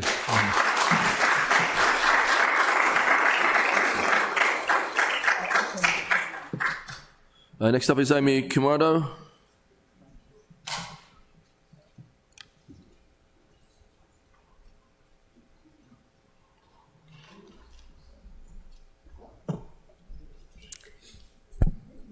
Good evening, Mayor and city officials. My name is Amy Camardo, and I own 89 Charles Street. I'm here to speak in hopes that O2 2619 can be passed tonight, as it is currently written, so that we can all enjoy the rest of the holiday season. My request is that any amendments bringing back the primary residence restriction be not considered or voted down. You all have already spent so much time on the subject and have come to a reasonable decision on this matter. I believe that O2 2619, written as is, will give the city a chance to get up to speed on enforcement of current regulations. With enforcement and the natural flow of supply and demand, all wards will see a drop in density and the city will see a rise in income from the enforcement of lodging tax remittance. Those who are not currently licensed will either get licensed or go another route, which will only be good for those wanting to see the density diminish. Basically, I'm asking for us to try to see this amendment as it is, and down the line, if we need more tweaking, it can be done as needed. Thank you for your time. Thank you.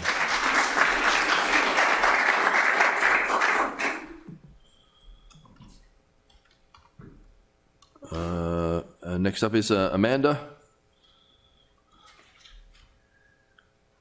Hugelis.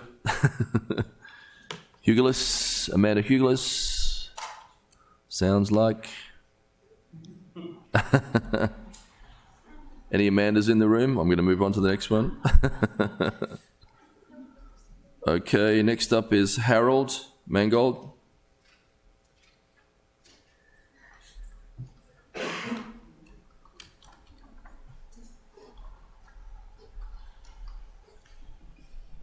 Good evening, dear Mayor and alderpersons. My name is Harold Mangold. I live at 55 East Street in Ward 1. I know you have been working hard to get this bill right, and I thank you for your efforts. Unfortunately, O2619, as amended on second reader, protects investors and codifies owner-unoccupied STRs and does absolutely nothing for the downtown problem. I know the bill was initially written with the intent to protect the residents of this city, but this protection has been stripped from the bill, likely for the fear of lawsuits, STR platform lobbying, and a small minority of investors that all claim loyalty to this city. For the record, we live downtown. They do not. I agree with the other reason why we need to pass a good bill, as we should most certainly receive the tax benefit from STRs. Although O2619 attempts to address this matter, it falls short on demanding strict STR platform reporting requirements to ensure this goal is also met, including clear fines for violations and failure to comply. We have shown you the number of STRs in our city and believe you now know that over 80% of the STR rentals are based on owner-occupied transactions. These are the ones we all agree with. This in itself means the city will collect a minimum of 80% of the new tax revenue without any owner-unoccupied STR rentals. Furthermore, except for the rare occasion when the city is 100% full, travelers that rent from owner-unoccupied STRs would still come to visit our town. They would likely improve the occupancy rate of the approximately 2,400 hotel rooms in our immediate area.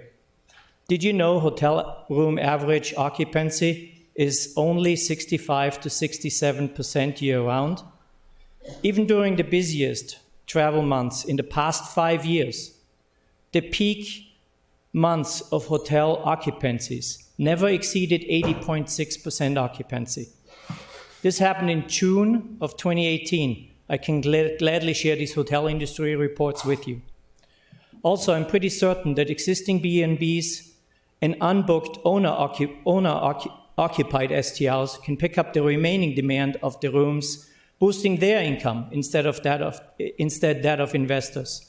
Therefore, the city would likely collect close to 100% of the new tax revenue, even without investor STRs. I firmly believe that the amendments written by Alderman Rob Savage, if introduced and voted on favor, add the missing pieces that would provide more resilience, assure the additional tax revenue is actually collected, and protect the city residents, downtown fabric of life, and finally preserve the affordable housing as well. Please put yourself in our shoes. Would you be happy if your home was attached to a hotel room on one, or worse, both sides? Please ask yourself if you're willing to jeopardize our quality of life and investment and our investment over that of a few outside investors. While I'm not clear how all this works, I understand there may be a requirement of a former yes voter from the second reading to make a motion for reconsideration.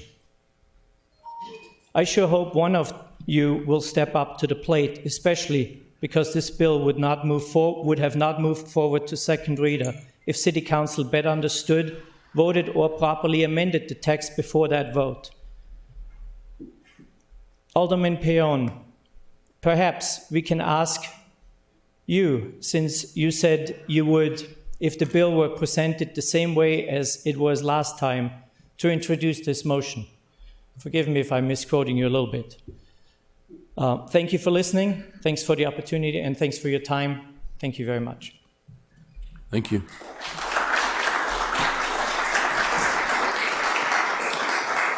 Next up is Corey Bonney.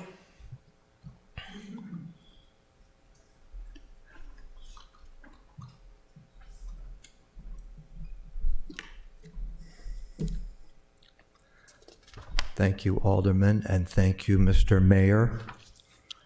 My name is Corey Bonney, and along with my wife, Carol, we live at 430 First Street in Eastport. This is the STR epidemic is worldwide. Long before anyone ever heard of or even thought about Airbnb or short-term rentals on a massive scale, there were picturesque towns that were full of charming, well-maintained, owner-occupied bed and breakfasts and home sharing, owner-occupied, that blended seamlessly into the neighborhoods full of neighbors. In our home in Eastport, although there is an enormously uneven playing field in my business of bed and breakfast, our family owned and operated business is running into some problems with the short-term rentals. We know that they are a permanent fixture, and that we just need to do some things to manage them better. Instead, we do favor STRs with a long focus on preserving our neighborhoods, primarily for neighbors. And that vision will take a structure and sound management by this group of people. Hi, how are you? Our daughter was born with, among other things, heart disease. And after open heart surgery at the age of 5 months, it was recommended that she stay out of daycare due to compromised immune system. This is my sob story. Nearly 20 years ago, in 2000, we were faced with this dilemma. We applied for and received a bed and breakfast license from the city. My wife and I took her qualifying salary and my 25 years of commercial hotel experience, and with a solid business plan, we pitched a local community bank. Our business plan and operating license qualified us for the loan to purchase a home much larger than we could afford on our own without the business, and much larger than we needed because we needed extra rooms to operate a bed and breakfast. And it allowed us also to get a loan to build onto that house and to make it the kind of place that we needed to in order to run a licensed, legal home business.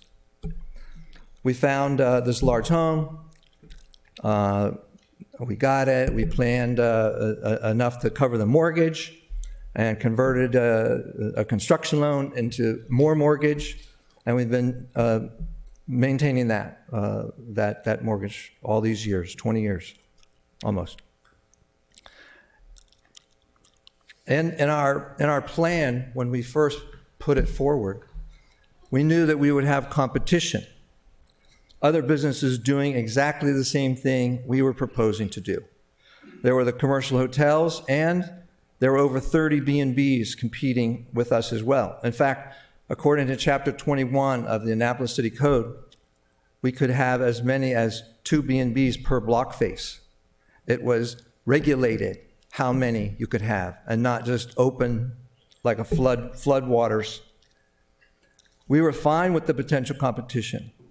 And all these years, as I said, we've paid the bills. We've paid over $150,000 in combined city occupancy and state sales tax, which we do on a monthly basis, not a year end. I heard somebody say that they pay their taxes at year end, but that means they're missing the occupancy in the city and the sales tax on a monthly basis. What has happened to the principle? What has happened? That's a question. What has happened to the principles so clearly outlined in Chapter 21? Why are we just ignoring those? Why have all these people just slipped right in? This B&B business that we entered into over 20 years ago, limited this scope. We should be doing that. The virtual platform of STRs on the internet have allowed over 800 potential competitors now, just in the past 10 years, and even more growth has taken place in the past 1 to 2 years. About 3 years ago, we were having this conversation, and there were 300 STRs listed. There are now over 1,000, but 800 that we recognize as a city. Now, the problem with that is that my time? That's it. Thank you. Not many of these are licensed, as you know. The majority are unlicensed. And I have so much more to say. So let me just wrap up the end. Once upon a time, no one ever heard of Airbnb short-term rentals on a massive scale. My wife and I lived in a picturesque town that was full of charming, well-maintained, owner-occupied small businesses that blended seamlessly into neighborhoods. We need to focus on getting control of and limiting the number and density of STRs. As much as possible, focus on the residential requirement that I've heard so many times that has rarely been beaten in court. And finally, enact strong platform accountability of STRs and strict guidelines for city staff members. These things you must do to manage STRs and save our neighborhoods. Thank you for listening, and thank you for the work that you all do. Thank you, Corey. Thank you. Next up is Mark Malay. Thanks.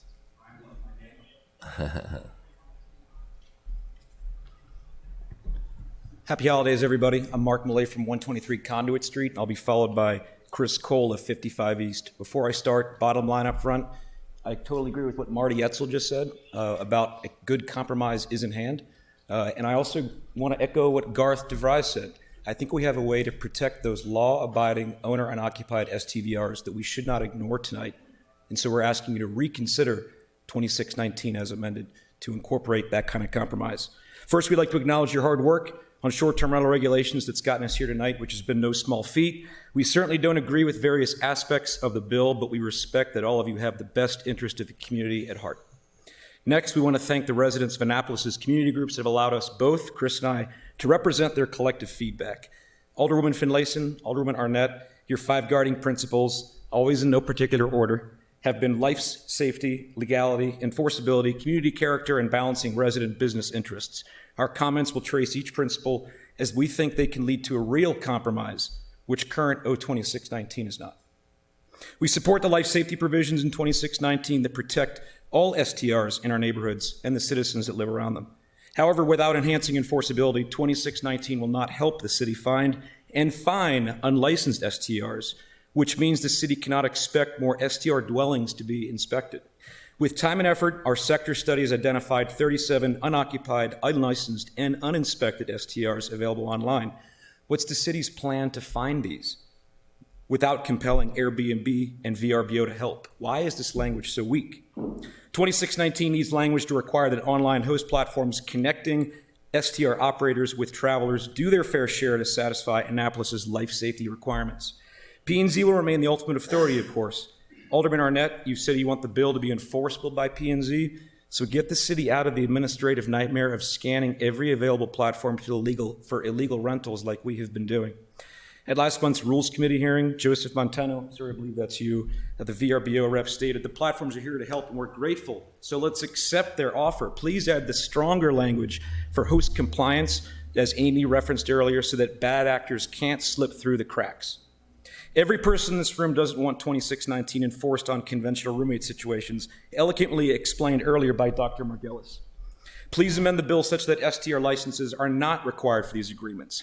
Transient paying guests who book a room, not traditional roommates, are what 2619 aims to regulate. Please keep it that way. On community character and the dislocation of neighbors in 2619's preamble, we urge you to reinstate the primary residency mandate. We know you've been threatened with lawsuits should you restrict those licenses to primary residences. However, no jurisdiction has had its regulations overturned specifically because of the mandate. Late last month, a Texas State Appeals Court overturned a provision of Austin's regulations that phased out owner and occupied STRs in residential areas.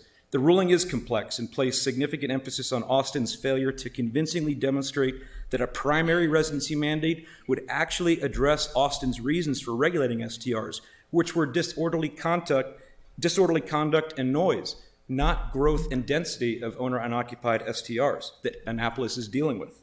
Importantly, the Texas court did not address whether Austin had the right to implement a primary residency mandate in the first place. This ruling, brought to your attention last week with no context by a lobbyist working for the host platforms, is based on a complexity of the Texas state constitution. If you're concerned about its merits and applicability under Maryland law, then ask the city attorneys to research it. Jurisdictions across the country have relied on this primary residency mandate to prevent commercial inroads into neighborhoods and to protect housing affordability and community character. New Orleans, like Annapolis, had a legacy of allowing short-term rentals for decades, and their law permitted the growth and density to get out of control. In 2017, they passed permissive regulations which look a lot like 2619. 1 year later, after realizing things were quickly getting worse instead of better, they implemented a primary residency mandate in residential areas. Mr. Mayor, unless you want to be back here a year from now having the same discussion again in the same exhausting process, please make a real compromise and make the primary residency requirements the core of it. Alderman Gay, let's follow New Orleans' lead, connect STR revenue to affordable housing, find a way to pass that surcharge on nightly stays so that Airbnb helps us build one in Annapolis. We don't want that primary residency mandate for Annapolis because of public urination or noise, but certainly you've heard those complaints. It's much bigger than that. Whether full or part-time residents, we all have an equal interest and responsibility for our neighborhoods. We all agree on policies that strengthen our community and hold off the influences that weaken it. Let's find agreement on a real compromise that accommodates second homeowners and investors who follow the law for years, along with a primary residence mandate for new licenses. Please support a motion tonight to reconsider 2619 and to wrap up, beat Army. Thank you.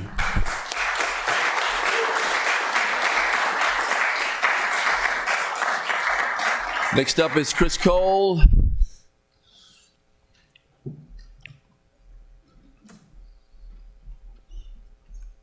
So Chris Cole, 55 East. Like Marty, this is part 2. Primary residency mandate is core to many STR regulations around the country. The U.S. Ninth Circuit Court of Appeals has twice upheld Santa Monica's home sharing ordinance, first dismissing a First Amendment challenge, and again in finding no violation of the Constitution's Dormant Commerce Clause. In October 2019, the court wrote, "There is no violation of the Dormant Commerce Clause because anyone has equal ability to buy Santa Monica property, call Santa Monica home, and abide by Santa Monica's laws." Moreover, the court determined short-term rentals simply are not interstate commerce. Alderwoman Pendell Charles, can we ask you to take the lead? Ask the city attorneys and to work with their counterparts in Baltimore, Prince George's County, Montgomery County, and the state's Attorney General office, because Maryland already has skin in this game. If there is ever a time to take a legal risk, now is the time to protect our neighborhoods. 2019 begins for the purpose of mitigating significant dislocation of neighborly residential blocks.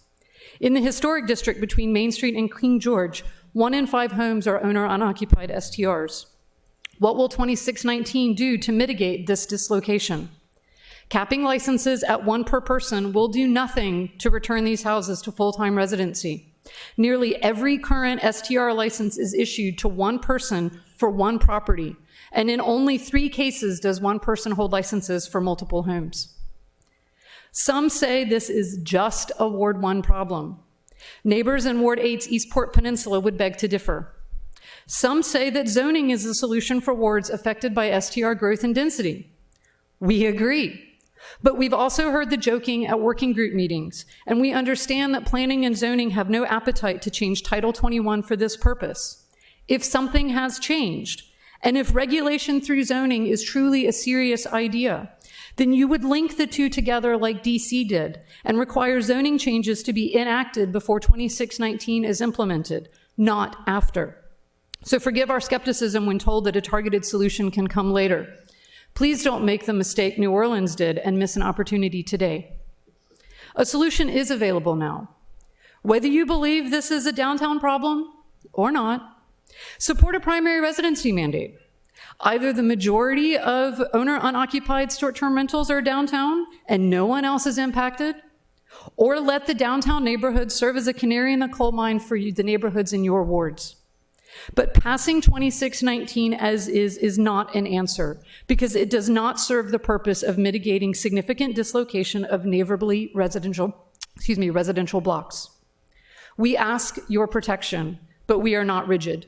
We will back a compromise that addresses growth now and density over time. Require primary residency for all new STR licenses. Grandfather all active licenses. Alderman Paone, I've been thinking a lot about the questions you asked me last month. This covers your Italian restaurant example. It covers those who have played by the rules and prohibits a backdoor for those who have not. We trust the City Council to determine the length of grandfathering. Make sure that no STR license conveys and is not transferable under any condition. It will be relatively slow, but over time, market forces will correct density. For the best One Annapolis compromise, introduce a fee dedicated to an affordable housing fund and tie STR profitability to programs supporting low, moderate, and workforce income families. Take up B&B regulations next and quickly. Review and revise room limits to level the playing field for this more heavily regulated type of accommodation. To all of you tonight, please support a motion to reconsider tonight. O26 fails to fully deliver when measured against its 5 guiding principles. If you cannot extend discussion, please do not codify the destruction of our neighborhoods for commercial gain, and please ultimately vote no to O2619 in its entirety. Thank you.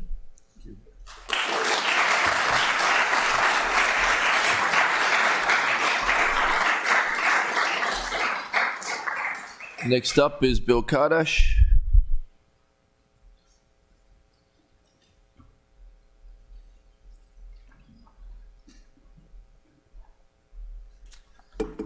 Good evening, Mr. Mayor and members of the City Council. My name is Bill Kardash. I reside at 1 Acton Place, and I serve as chairman of the Board of Trustees of Historic Annapolis. Tonight, I'm speaking on behalf of Historic Annapolis. I'm here to provide testimony regarding amended O2619. First of all, I just want to thank all of you for your leadership in tackling this very important and complex issue. This issue is of critical importance to our historic town. As you know, since 1952, Historic Annapolis has been the leading voice in preserving our city's architectural legacy. We firmly believe that the preservation of our buildings and community character cannot be separated.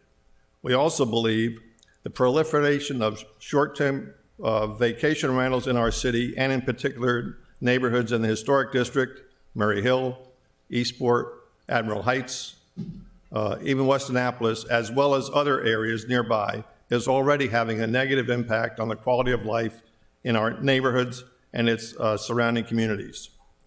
We testified last month and are reiterating the same message this evening. The primary residence mandate for all future short-term rental licensing is essential. Short-term vacation rental owners who live elsewhere are more concerned with return on investment than they are with neighborhood integrity.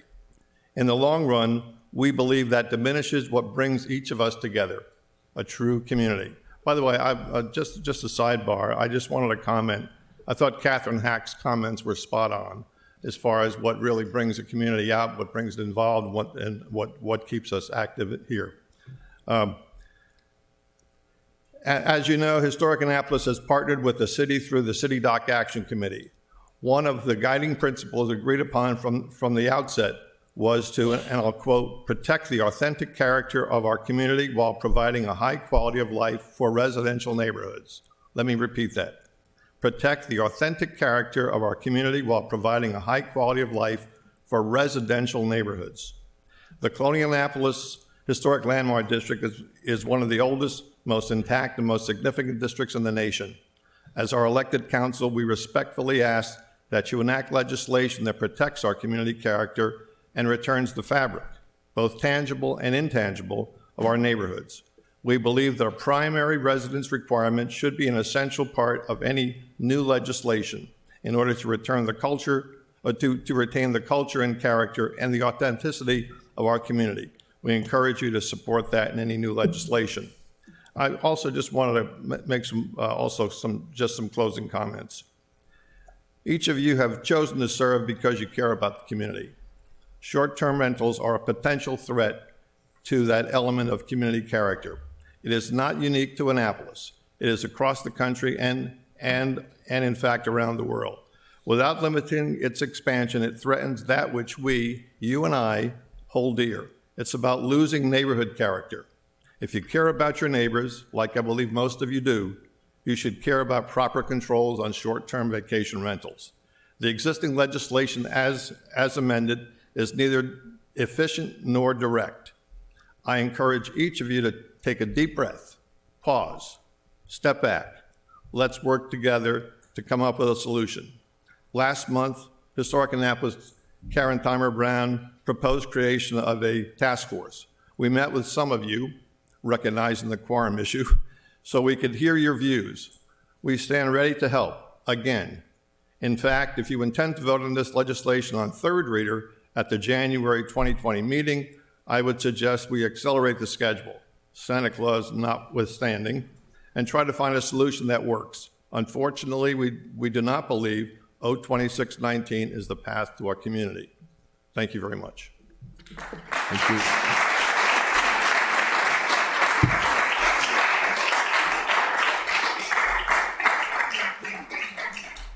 Next up, Will Small. Hey.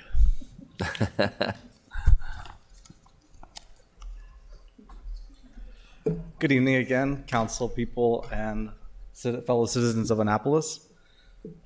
Thanks for bringing up and discussing O2619. Will Small, 702 Severn Avenue, Annapolis, Maryland. I own and operate Severn Avenue short-term rental, and I actually live at another place across town on Melrose Street.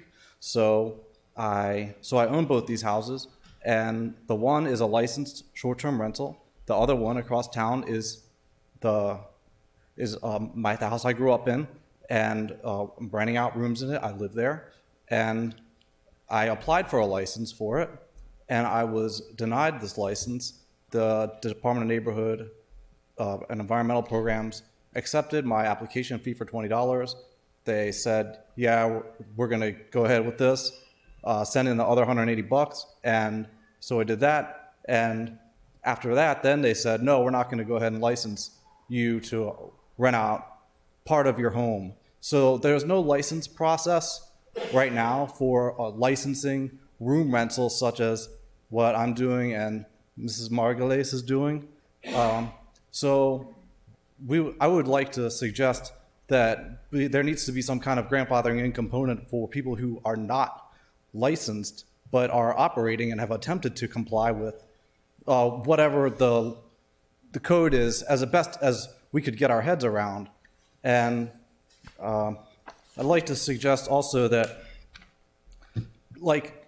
there's people that have come into town that are not lifelong Annapolitans who would now like to make it less accessible for other people to come in and visit in homes like mine. And I think that while everyone has a legitimate right to have a voice, some of us remember the history of Annapolis and more how traditionally there's been economic exclusion preventing people from coming to visit who were underprivileged. And I am a privileged person. I have attempted to use my position of privilege to provide housing for less economically able people to come to Annapolis. And it's interesting that here we are at a time when, on the one hand, Annapolis talks about making Annapolis one Annapolis and helping the underprivileged, but on the other hand, my offerings to make Annapolis accessible on a short-term basis are far less than someone is going to find from a hotel or any traditional business. And they're also more interesting. Like, I just had a lady camp at my place. It was freezing out, and she had a lovely time. I set her up great, and there's nothing wrong with that. Nobody was harmed. Like, there's no reason to have a law that says you can't camp on a private property in Annapolis, and this adventure time kind of environment should be excluded from the offerings of this city. I'm bringing fun and interesting environment to people who would not be able to get it, and making Annapolis accessible for the public that it has been excluded from it. I'd like to see more of the One Annapolis, like, help people who are economically disadvantaged. Like, Annapolis Yacht Club has a grant program to help people who are disadvantaged to learn to sail. Well, if they're coming in from out of town, they might need a place to stay.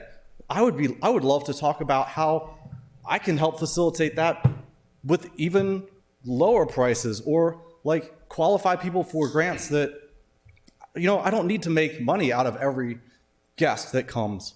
I'm certainly not doing this strictly as a commercial enterprise. I'm doing this because it is meaningful to me to welcome people into Annapolis. And I think that we really need to focus more on what is meaningful to us as a city, rather than like who's making a commercial venture in a residential neighborhood. Because certainly I am providing housing, which fits in, as some people have legally argued, based on a Texas Austin ruling, that you can't say I'm not providing housing, because even though there is money transacted, there's money transacted. Anyway, the ruling said that the ruling debased that there is standing to exclude short-term rentals from being called housing. And there's a lot of legal challenges involved in this legislation as it is currently offered. I think that, as Alderman Pindell Charles has suggested, we need some way to come together more and discuss this in a perhaps formal but less like of a different sort of environment, where it's more conversational and we can really weed out these issues and get to a bill that we can all support, and maybe it can help us to come together rather than be divided. I've observed that half of this room is very loudly anti-STR, and the other half is not. So it's the divide that I don't like to see, and I think we can get away from it. I think we can do better. So thanks for listening, and Thank you. Thanks for working on our city together. Thank you so much. Thank you.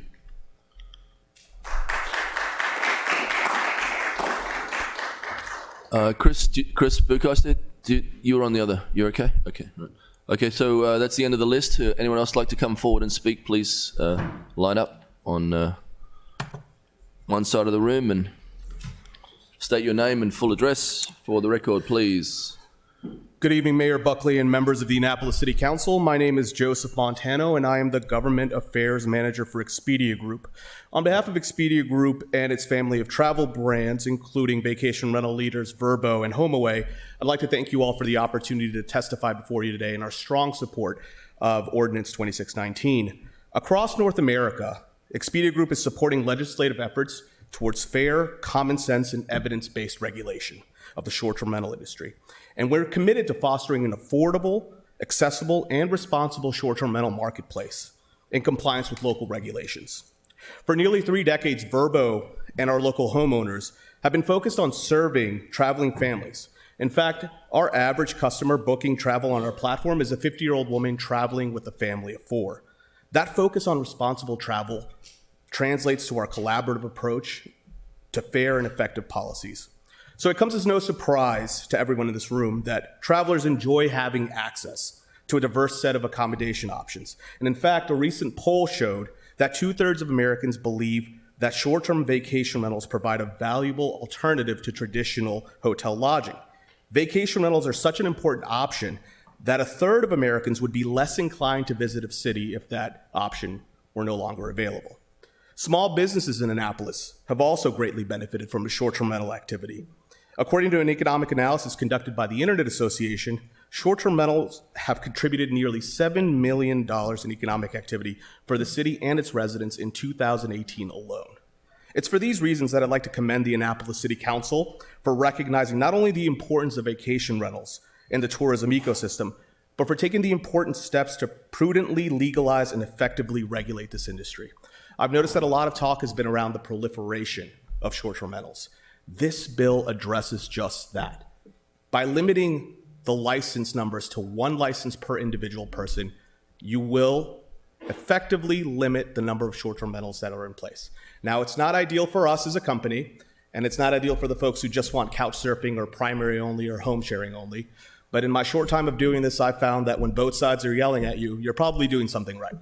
So I'd like to thank you again for your commitment and dedicated leadership in establishing an even-handed policy for short-term rentals. And as a leader in traditional vacation rentals, we stand ready, again, as I've mentioned in my past times up on the dais, to be a resource to you and your staff.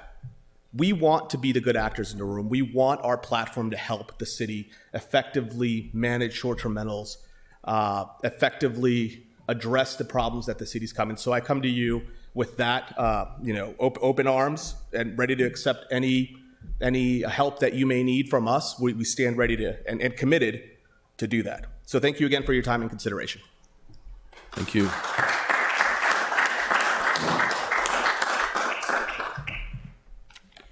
Good evening. My name is Karen Smith. My husband Doug and I live at 5 Revel Street, just a couple of blocks away. There are several changes in the current legislation that I believe take the teeth out of the legislation. The one per owner that was just referenced is a loose restriction that I fear to say can easily be worked around. And I think you all know that local property management does not equate in any way to an ongoing owner-occupied presence on a block or in a community. But those aren't the things I'm going to talk to you about tonight. What I'd like to do is call your attention to 2 things that I think are sorely missing. And in support of Bill Kardash's suggestion to take a deep breath and step back and look at this, I would encourage you to consider these 2 things after doing that. The first addresses saturation, and the second addresses zoning. So let's go back to saturation. It's not the occasional presence of a short-term rental on a block that concerns us as downtown residents. It's the saturation of these in any given block or street. A saturation that clearly changes the demographics of that block and ultimately the character of that block as the residents become fewer and fewer. You've heard tonight about the legislation governing B&Bs. When it was enacted several years ago, saturation was acknowledged as having an impact on a neighborhood, and as a result, the number of B&Bs on a given block was capped. But there's nothing in the current legislation that addresses or tries to control the saturation of short-term rentals, nor is there anything that even acknowledges the reality of its impact that is already being felt on Cornhill, Fleet Street, and other streets where short-term rentals now represent a majority of the homes. Second point, zoning. Doug and I live downtown on a residential street. It is defined that way in the city zoning. We chose to live here within walking distance of local stores, but in an area that was clearly defined as residential. But now I'm a little confused. Is it really residential or is it commercial? If homes on my street are allowed to become short-term rentals, or for that matter, if my street is allowed to be overtaken by short-term rentals, how is this not commercial? in its zoning. Commercial is simply defined as concerned with or engaged in commerce. Isn't that what short-term rentals are? I see nothing in the current legislation that preserves and protects the residential zoning of our neighborhoods. Instead, what I see is language that protects those wishing to place commercial activity in residential areas. Our residential neighborhoods are at risk, have no doubt.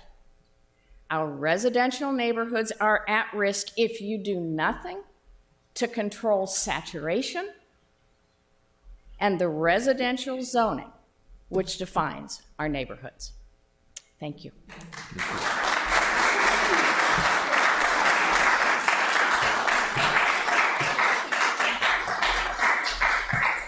Hi, my name is Lori Petroy. I live at 952 Forest Hills Avenue. Actually, it's in Ward 7. So thanks for this opportunity to speak. I'm here to represent Little Airbnb and give one example how short-term rental owners keep their homes in much better condition than long-term rental owners. My house, I'm on Forest Hills Avenue, and there's 3 duplex units, so there's 6 units, okay? My house is the best kept unit on there. There's another house there, or I should say unit, that is long-term rental, and it is just a mess. Their lawn is always 3 feet high in the front, 3 feet high in the back, with furniture in the back. That is debris and just sitting there. On the end unit, it has been vacant for 3 years, and I have talked to the ward, the alderman in that particular ward. He's helped me out quite a bit to find out the status of this particular unit, but he said currently there are no open permits, the bank owns it, and that the city was in touch with the bank representative 6 months ago, and it appears that they have not applied for any permits either. Therefore, the house sits. It sits empty, and it looks condemned. It may not be condemned, but it looks condemned.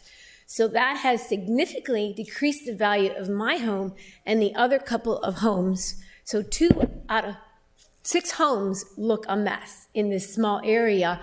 And like I said, it's decreased the significant value of my home because of this, which I have put off selling for 2 years because of this. So I can't do anything about it. So there it sits.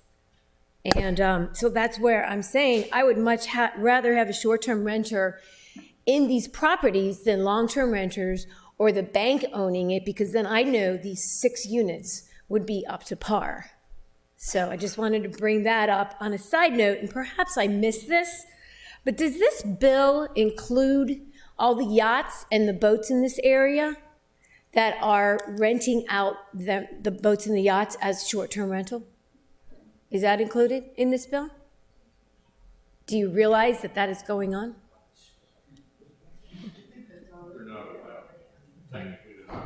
But it's happening, and it's posted on the short-term rental platforms.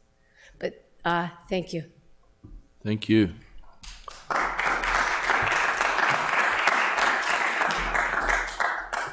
Come on, Paul. Yep. How you doing? Hello, I was signed up, it wasn't called for some reason, but good evening, public officials and public citizens. And we are who I really want to address.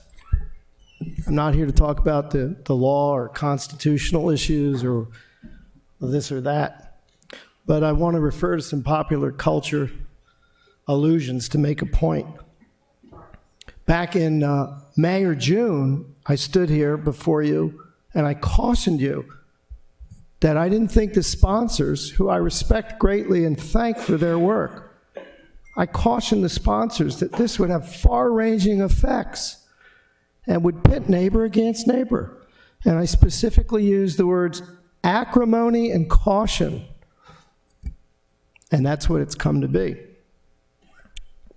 I want to remind you of a play, The Music Man, with Robert Preston. Remember, right here in River City? I'm talking about pool. And that starts with P, and that rhymes with T, and that spells trouble. Right here in River City. And that's what we've got because of this bill.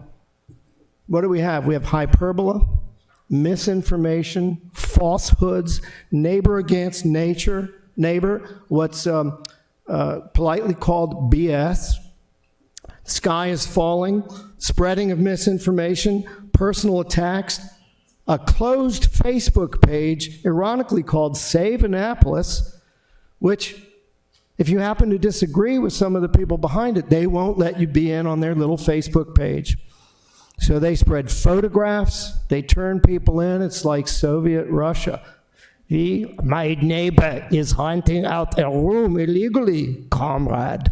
I will send the commissar down. Save our community. You may have remembered the military officer in Vietnam who said we had to destroy the village in order to save it. That's what some of our neighbors are doing here. Now, I recently just read a book by PM Forney, no relation, I'm PM Foer. By the way, 921 Boucher Raceway in Eastport. His book on civility. He was Johns Hopkins professor who ran a center on civility. This is what's killing us. This is what's tearing us apart. Now, personally, as I'm becoming affected more and more by senility every day, I'm worried about the decline of civility. And I'm speaking to those of you here that have been uncivil. And you've said the sky is falling. And you've come up with data that's not substantiated. You've sent out information without any credit line on it. And you know, when you run for office, the law says you got to have a credit line on it. Why would you put information out about your neighbors under the guise of saving your community, saving your neighborhood, and not put your name to it? What are you worried about? That's the biggest threat to free speech in this nation right now, is people who are afraid to say what they feel and put their name behind it and stand behind it because they think they might offend somebody. And then they go out and offend somebody anonymously. So, boys and girls, I just want to say to each and every one of you, be kind. It's very important to be kind, boys and girls. Look at people. Take them seriously. Listen to them. The folks in Ward 1 who are legitimately concerned, as I've said repeatedly, about what they see as a threat to their neighborhood. And it's real. But don't try to save your neighborhood by attacking your neighbors, by lumping every short-term rental into the same pot, by telling us the sky is falling and this is going to destroy Annapolis. Good gosh. If any of you have read a book by Parker Potter called Archaeology in Annapolis, it's a terrifically interesting book. He's a scholar, he's a materialist scholar, he's a Marxist, but he says what makes Annapolis special is not any great things that happened here, although a couple important things happened here and historically, but they were small things and short-lived. It's who came here. It's the people that came through here made Annapolis important and special in our history. Presidents, founding fathers, signers of the Declaration of Independence. They had homes here, but most of them didn't live here a whole lot. Maybe they rented their rooms out. I don't know. But what Parker Potter writes in this book is that it's who passed through here. And the famous and important people that passed through here probably had to stay at a place.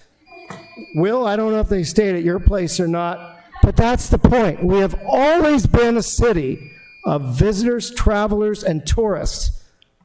We have to strike a balance here, and that balance begins, boys and girls, by being kind to everybody. Thank you very much. Thank you, Paul. Thank you.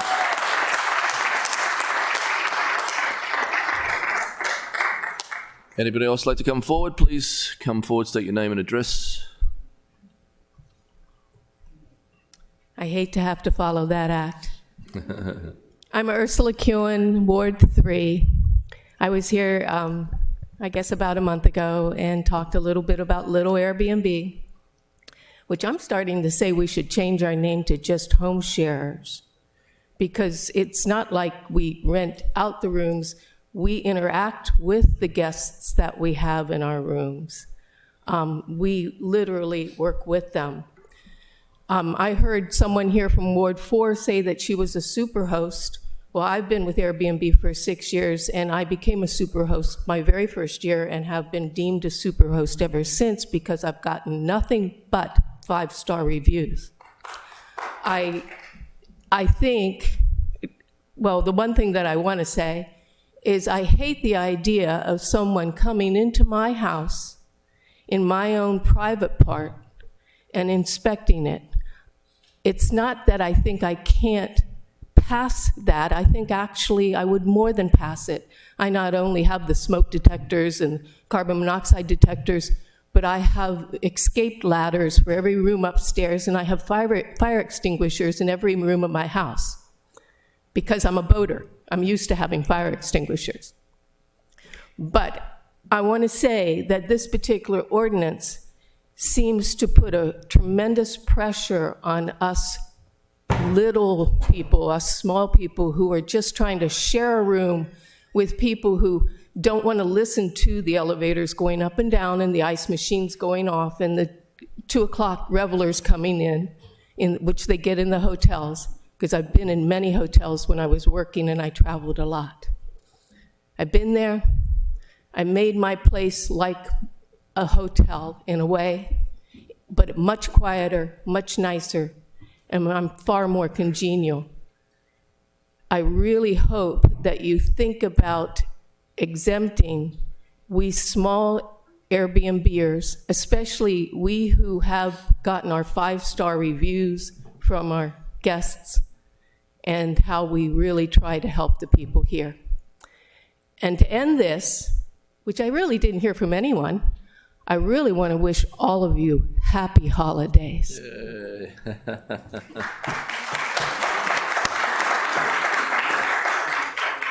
Please come forward. Hi, my name's Carolyn Patnode. I live at 25 Jefferson. I come to not a ton of these meetings, but a fair amount. I rarely speak because obviously I'm not very good at it. I am for Airbnbs. I have some great Airbnbs in my neighborhood. They're owner occupied. I can see several from my front porch. I know my neighbors. You know, I'm able to greet the guests when they come in. They don't feel like strangers. But I'm in a section where we're not overrun by them. And I'd like to say that, you know, my house is a colonial duplex. I'm attached to another house. A lot of our Annapolis homes are very close together. And there's some stuff that, you know, I worry about whether the owner is there or not. My house is 108 years old. I don't know what's behind the walls. Even if we do know, you know, accidents can happen. And I don't think there should be any exemptions or oversights. $200 fee. Everyone should have to pay. Everyone should be up to code for my safety as a neighbor. And that's just a cost that you bear when you want to do that investment. I know for some people it will cost more to get up to code, but for them it's money. For me, it's my family, my safety, my house, you know, and the people in it. So there are some people who are just renting out rooms, but I think you have to put everyone on the same platform. And I'd like to say that I am for Airbnbs, and I don't know where this is going to meet in the middle. And I hope that we all be kind to each other, and we get some good legislation out of this, because I know this has been going on a while. And thank you. Happy holidays. Thank you guys for coming. Happy holidays. Thank you.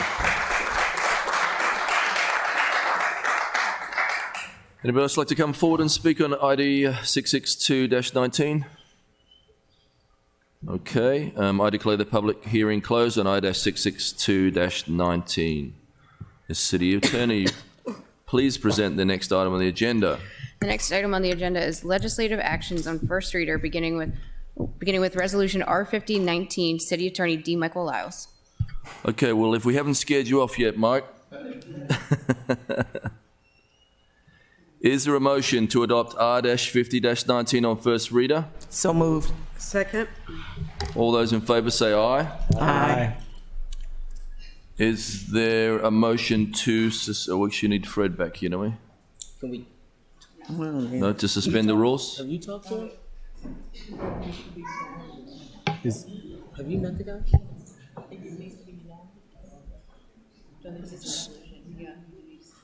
We might have to wait for Fred to get back in here, Mike. Sorry, I know your family's here and everything, so we just got to wait for Alderman Pound to get back in. So that should embarrass him. Anybody got any jokes?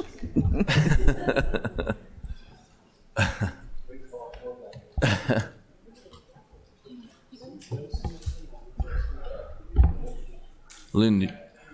Kia, could you come here? I can't do it without him. Suspend the rules without him. Reason I can't respond to your emails. I'm Can gonna I- do a hard no, Can I- a hard We're copy. going to do a roll call. Can I suspend the rules without him? So, I'm gonna need you to get there. Huh? Of the attorney? Yeah. Okay.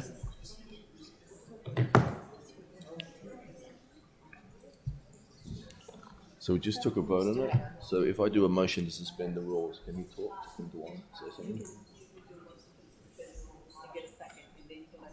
Okay, cool. So Duane, I'm just going to get a motion to suspend the rules and get a second, and then you can talk. Okay. Okay, could I get a motion to suspend the rules so we can vote it through today? So for the Yeah, I am for the city just- attorney. Second. Oh, wait, you're This is not suspending doing it to voting anything, I today? just. Yes. Yeah. Maybe if I close some of this. But it has to be unanimous. So Well, do you want to? It might be helpful to have a dialogue first for. You can suspend the rules in a second, then you can have discussion. so we're gonna get a motion to suspend the rules a second, then because we've already voted, Duane. So then you can have. Okay. Then you can talk. I'll second the. Where's the motion? Okay. I didn't hear anybody move it. I'll move it. I'll move that we suspend. Okay. Got a second. Alderman Gay. So floor's open.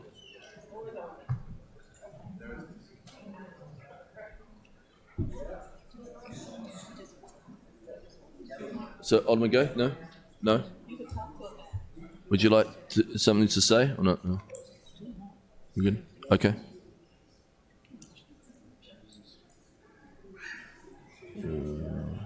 Okay, all those in favour of suspending the rules say aye. Aye. Opposed? Okay. Is there a motion to adopt R-15 on second reader? So moved. Is there a second? Second. So we're going to call the roll. Madam City Clerk, please call the roll. Yes, sir. Mayor Buckley, Yes? Alderman Pendell Charles. Aye. Alderman Finlayson. Aye. Alderman Gay. Aye. Alderman Savage. Aye. Alderman Arnett. Alderman Tierney. Aye. Alderman Payon. So we can't. The motion carries. He's Okay, out of the motion room. carries. Okay. Mr. Lyles, please come forward. Thanks.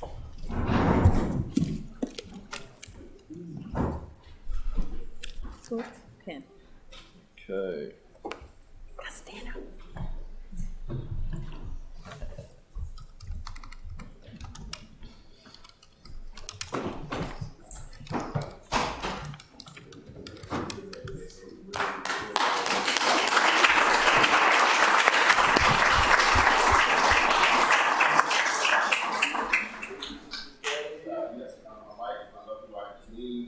And all my brother, my daughter, granddaughter, son-in-law, nephew, my sister-in-law, and I have some law colleagues who stuck around and some friends as well. Law friends, law colleagues. And you told us you've been in love and married for how long, sir? 31 years. There you go. Awesome. Good. So we can repeat after me. I'll say aye and say that. Aye. I, David Michael Lyles, do swear. Or affirm as the case may be. Or affirm as the case may be. that I will that I will support the Constitution of the United States support the Constitution of the United States, and that I will be faithful and that I will be faithful and bear true allegiance and bear true allegiance to the state of Maryland to the state of Maryland, and support the Constitution and laws thereof, support the Constitution and laws thereof, and that I will, and that I will, to the best of my skill and judgment, to the best of my skill and judgment, diligently and faithfully, without partiality or prejudice, without partiality or prejudice, execute the office of City Attorney, execute the office of City Attorney, according to the Constitution and laws of this state, according to the Constitution and laws of this state, and the Charter and Code of the City of Annapolis. and the Charter and Code of the City of Annapolis. Congratulations. Thank you, Mr. Thank you Mayor. so much. Thank you. Just got a sign on the line.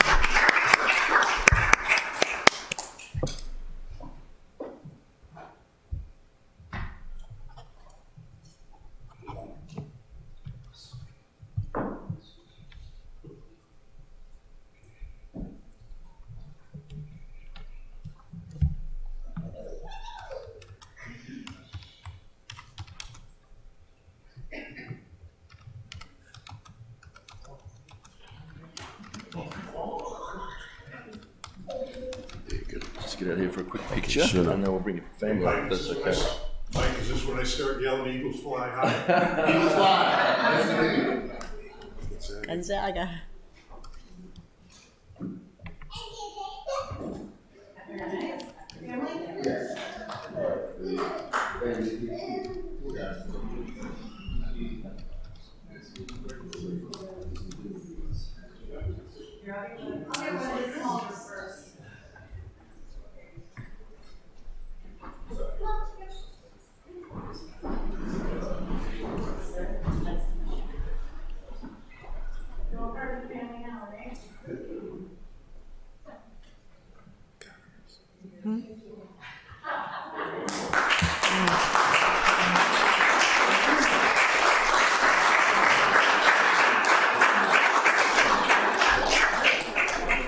He's been in the Bowie City Council, so he understands all this.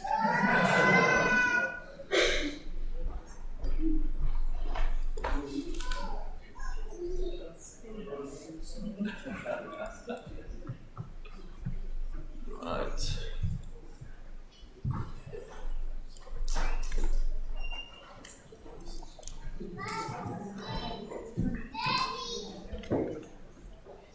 Mr. Attorney, please present the next item on the agenda.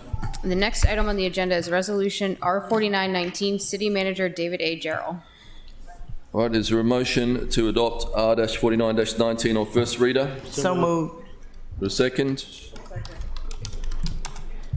Any discussion? All those in favour say aye. Aye.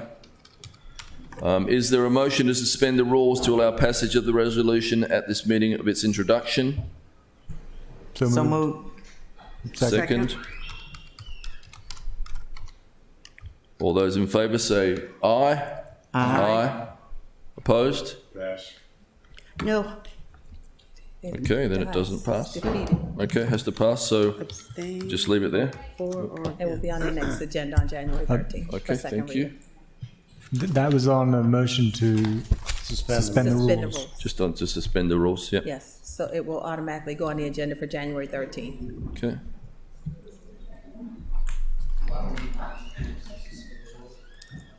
Do you want Because to it had read to be something? unanimous. No. Okay. Ms. City Attorney, please present the next item on the agenda. The next item on the agenda is legislative action on the second reader, beginning with Charter Amendment CA 619, Department of the Environment. We've got So confusion we at could, the dais. because you need it has to be unanimous. It has to be for a motion to suspend the rules. So,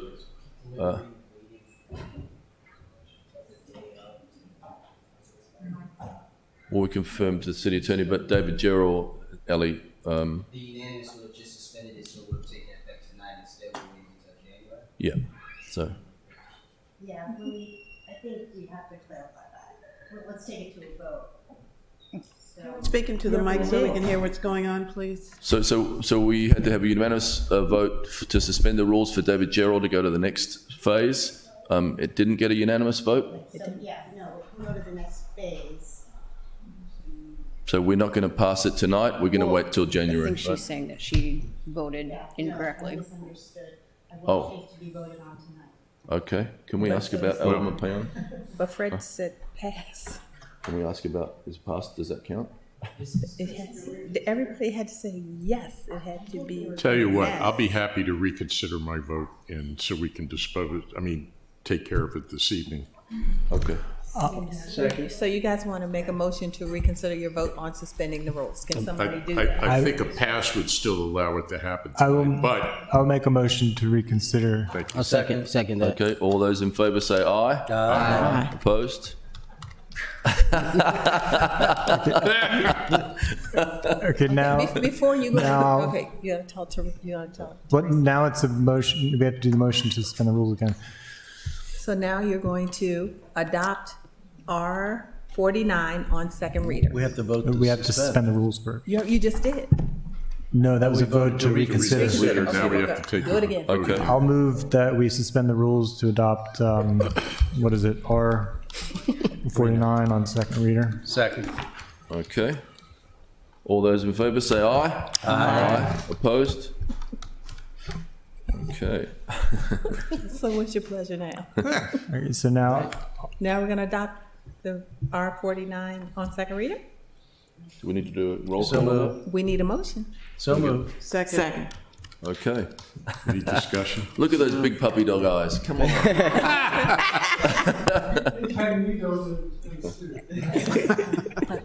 We're gonna do a roll call. Okay. Okay, we're gonna ready do a roll call, everybody. Alderman Payon. Is there now the time for discussion? Yeah, yep. My feeling is that as much as I would like to see Mr. Gerald as the city manager, I think a lot of him, he knows that, but I don't think that technically he meets the technical requirements. I know I read the opinion from the city attorney, and I would say that I may be an attorney. I'm not the city attorney, but Nor are you. I happen to still feel that he does not meet the technical requirements. I don't want to vote against him because I think he'd make an excellent city manager. There are technical reasons, and that's why I will intend to pass at the appropriate time. Okay. Anybody else? Alderman Tierney? Yeah, I guess this is the time to explain my vote. Thank you. In light of the reported, overruns in current and future substantial projects and the resulting need for better procurement and oversight, I am puzzled on why we want to take a critical position of DPW director where Director Gerald is most suited and put him in a CM role. I assume the deputy director will take over as acting DPW director, but it leaves a very critical vacancy subject to very strict requirements. The city manager is tasked with day-to-day supervision and will not have time to oversee DPW the way it should be. Both positions are critical and job-specific. I haven't gotten a good answer on why Director David Gerald can act as acting city manager until a search produces candidates for city management. So as I said in the past, it's the mayor's prerogative, but I believe we're introducing too much judgment and subjectivity in defending this choice, and it leaves subsequent appointments prone to the same. Thank you. Alderman Gay? Thank you. I'm just glad to have the opportunity to welcome, or hopefully welcome, David Gerald as the new city manager starting in February. I'm excited to have his expertise. As Alderwoman Tierney just mentioned, in concern to the projects that we have in the pipeline that will be affecting us. So I'm glad that we'll have someone in a role of strong authority that can guide us through those practices. And I look forward to having you here. Thank you. Alderman Pendell Charles. Thank you, Mr. Mayor. I'm gonna get a little personal here. I was once in a situation where I had to make a decision about a secretary that I had that was the best secretary one could ever have. But she had an opportunity to move on to another position, more money and less work. I had no qualms about letting her go, but I knew I was going to get punished for doing it. And I'm not going to necessarily equate this to Mr. Gerald. Mr. Gerald has an opportunity to move up to another position that he is highly qualified for. We should not use the situation that we're going to lose someone as the Director of Public Works to stop Mr. Gerald from moving to a higher position where he can use all of his acumen and qualifications and what he is most capable of doing. That's all I've got to say. Alderman Gagan? Yeah, I know this isn't technically the official day for her end, but also just would like to thank Teresa for the work that you've done thus far as city manager and guiding us through, some pretty difficult pieces of legislation and being, being there when we needed you. So thank you for that as well. Ditto. Okay, anybody else? Okay, let's do a roll call, please, Regina. Sure. Mayor Buckley? Yes. Alderwoman Pendell Charles? Aye. Alderwoman Finlayson? Aye. Alderman Gay? Aye. Alderman Savage? Aye. Alderman Arnett? Aye. Alderwoman Tierney? No. Alderman Payan? Pass. The motion carries. Okay, hey.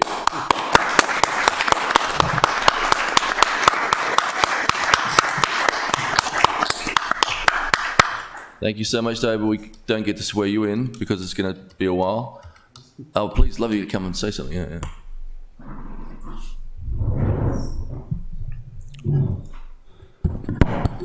David Gerald, Director of Public Works. Temporarily.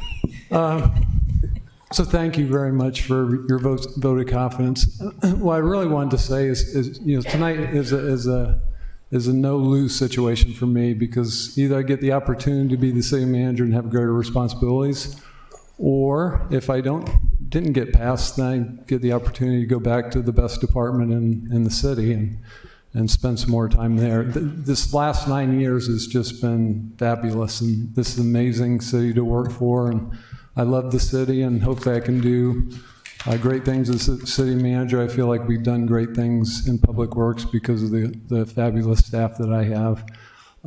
So just thank you very much, and it's a tremendous honor to serve the city. Thank you.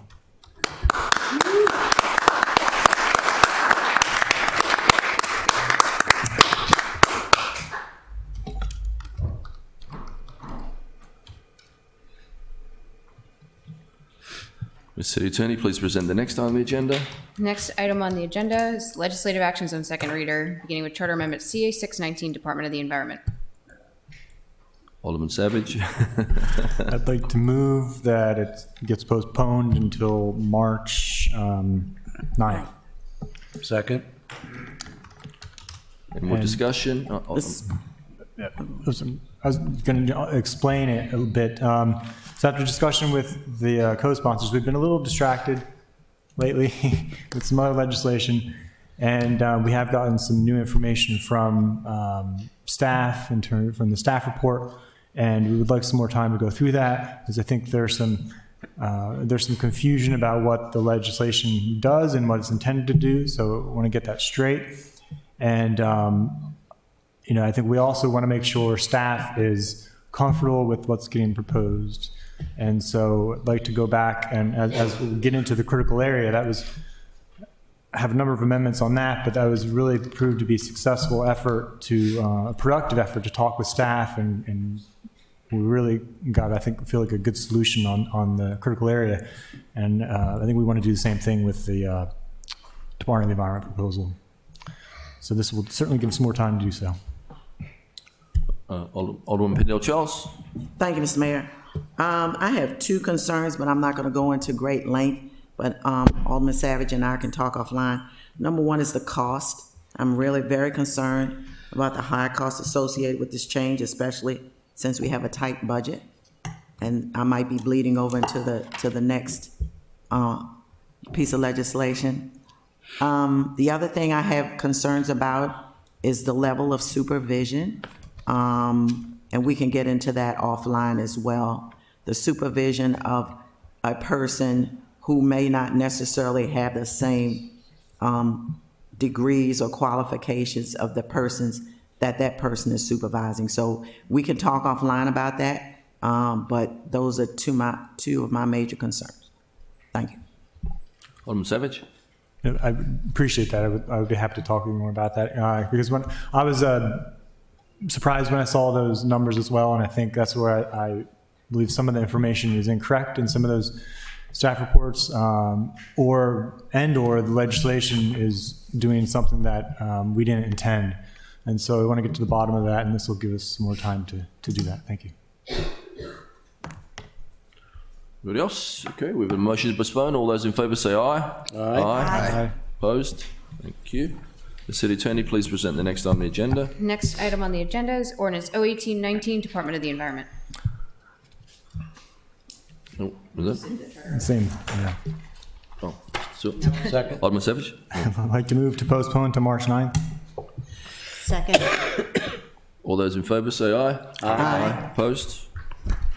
Thank you. Ms. City Attorney, please present the next item on the agenda. Next item on the agenda is ordinance 01119, R2NC District Demolitions. Mr. Mayor? Alderman Pound. Oh, sorry. I'm sorry, Pound. Sorry, Alderman Arnett. I got called Ellen Moyer. Come on. Yeah, right. Sorry. No comment. I'd like to move to postpone to March 9th. I've been having some discussions with the planning and zoning staff, and we think there's some things that we need to sort out, and I'd like to take the time to do that. Okay. Got a second on that, right? Yeah, I seconded it. Okay. All those in favour say aye. Aye. Ms. City Attorney, please present the next item on the agenda.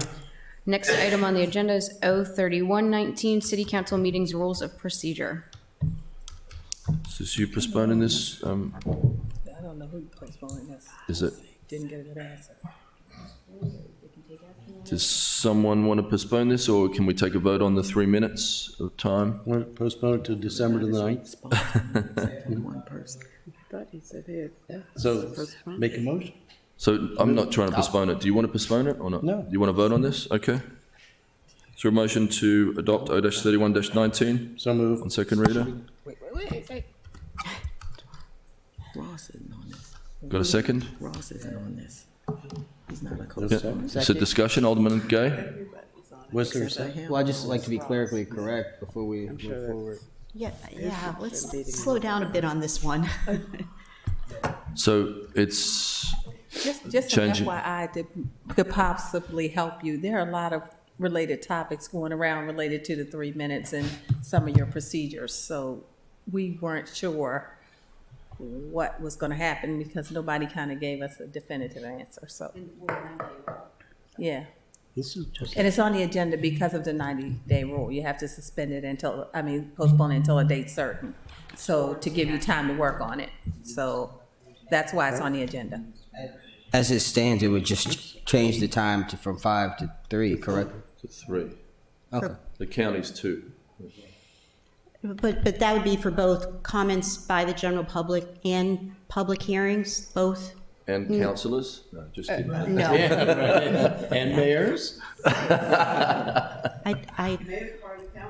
Can I make a motion to postpone?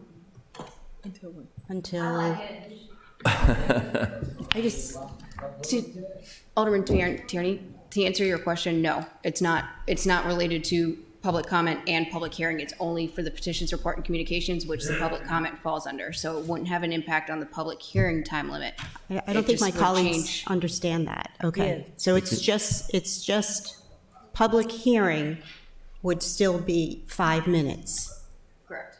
And comments. I don't think so. See? The code doesn't cover a public hearing and the time limit on public hearing. It only covers time limits on public comment. Oh, I see what you're. So No, I it think the whole changes the- public hearing should be just 5 minutes. Yeah, I mean, in the interest of the public, I think we have to be careful in what we're voting on here because we're limiting their testimony from 5 minutes to 3 minutes, and we shouldn't take that lightly. Well, we've made clear when we first started that the process of this was actually so that we could engage more constituents in the democratic process by shortening that time, we give the opportunity of more of our constituents to share the stage and present their topics. I'm just not convinced that if we manage the meeting a little bit better, that the public would have time to, maybe some of the stuff we do before we get to business of the city council can be shortened. I think we should discuss some options. I'm listening to my constituents. I don't know what your constituents are saying, but they're comfortable with the 5 minutes. You can see that even with 5 minutes, they get cut off. You can take it to a vote and see how that works. On the floor, right? As long as we understand what we're voting on. So does she need a second for that? She needs a second for her postponement. Okay, so we'll vote. No second for the postponement. Okay, I'm going to vote on it. Got a first and a second. Any other conversation? Thank you. All those in favour of O-31-19, say aye. On second reader, say aye. Aye. Opposed? No? Are you a no, Rob? Okay, we're on second reader, so I gotta do a roll passes? call. Okay. Okay, let's do a roll call. Mayor Buckley. Yes? Alderman Pennell Charles. Aye. Alderman Finlayson. Aye. Alderman Gay. Aye. Alderman Savage. No. Alderman Arnett. Aye. Alderwoman Tierney. No. Alderman Payon. Aye. Motion carries. Motion passes. Right. Now some people won't have to stay up as late. They'll get more people in here, so. Ms. City Attorney, please present the next item on the agenda. The next item on the agenda is ordinance O-2719, critical area overlay. Move approval. Second. Is there a second? And then we have Savage, Tyranny, and Arnett amendments. Yes. Can I make a motion? Alderman Savage. I would like to move, once I find them, adoption of amendments 1 through 15 as a block. I'll second. Second. Okay.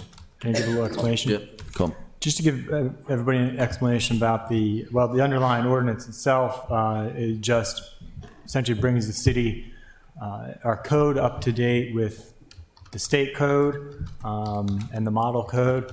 And then my amendments, well, the committee's amendments, I should say, we spent a number of hours with staff, and I myself met with staff, and we had a number of conversations about the amendments. And it was incredibly productive. Staff was very helpful, and I ended up scaling back my amendments, and then we scaled them back again in the committee. And so I feel like we're at a good compromise, and I feel like I'm safe to say that staff was happy, or at least they're supportive of the amendments. And so the amendments, the intention behind the amendments is, let me just give you an example. So some properties, for example, half of the property might be in forest conservation, the other half might be in critical area. And so the way the law works is, if that's how property is, you can kind of throw out the forest conservation and do the whole property underneath critical area laws. So that's all well and good, except in our case, the critical area law in some ways is weaker than the forest conservation, since we've strengthened the forest conservation over the past few years. And so the amendments would bring the critical area laws up to the same place as the forest conservation for the large properties. The smaller properties that are in critical area, like our colleague from Ward 8 here, they would not follow the same rigorous standards that the larger lots would. And so, so that's basically the intention, to meet some of the standards we have for steep slope protection, for stream protection, and to have that be consistent with the rest of our code. Alderman Arnett. Thank you, Mr. Mayor. So I'd walk us back just a little bit to the work session we had on this, and I was very impressed by the fact that when we heard from the people from the state, they quite frequently turned to our then Director of Planning and Zoning and recognized him as quite an expert in this area. So gave me a great deal of faith that the staff that put in an incredible amount of work on this were being led by somebody who really knew what they were doing. And we also did spend quite a bit of time in the Rules and City Government going through all of these amendments with the staff again, with Dr. Nash. And I do think that these amendments put us in a better place, and so I strongly support them all. Alderman Tierney?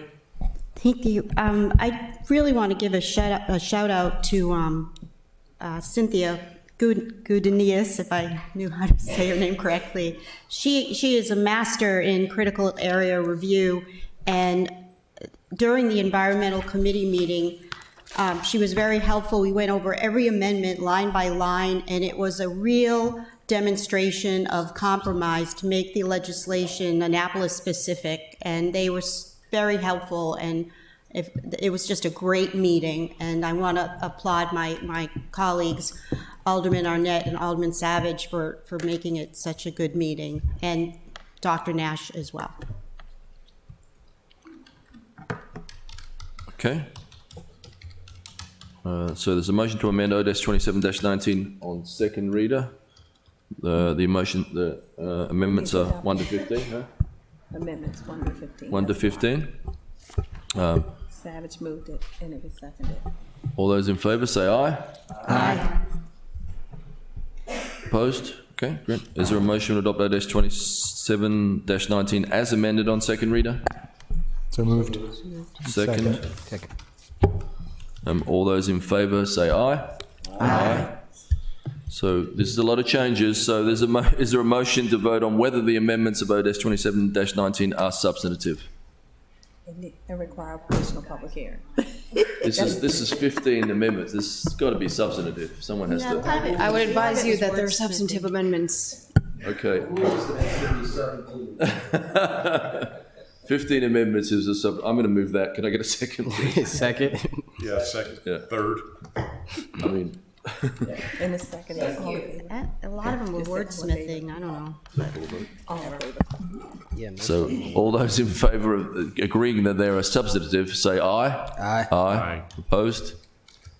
Thank you. So we will This will have a public hearing move on that to a public hearing on Monday, January 13th, 2019, so that Kerry doesn't have to go out on that.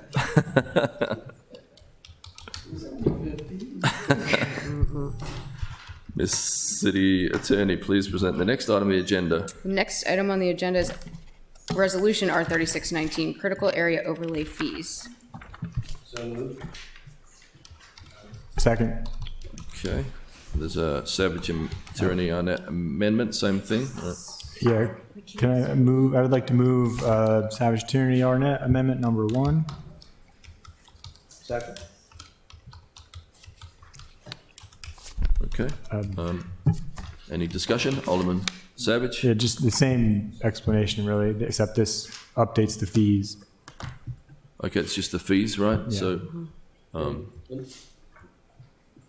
Alderman Arnett.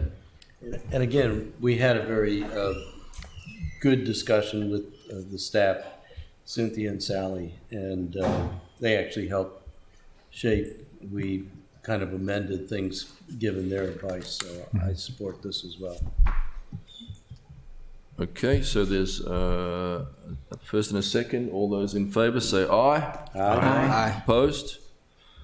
Is there a motion to adopt R-36-19 as amended on second reader? So moved. Second. Madam City Clerk, please call the roll. Yes, sir. Mayor Buckley? Yes? Alderman Pendle Charles? Aye. Alderman Finlayson? Aye. Alderman Gay? Aye. Alderman Savage? Aye. Alderman Arnett? Aye. Alderman Tierney? Aye. Alderman Payon? Aye. Right. The motion carries. City Attorney, please present the next item on the agenda. Next item on the agenda is Resolution R3019, Rental Unit and Short-Term Residential Rental Licenses Fees. Are we going to have this travel with, these two continue to travel with O2619?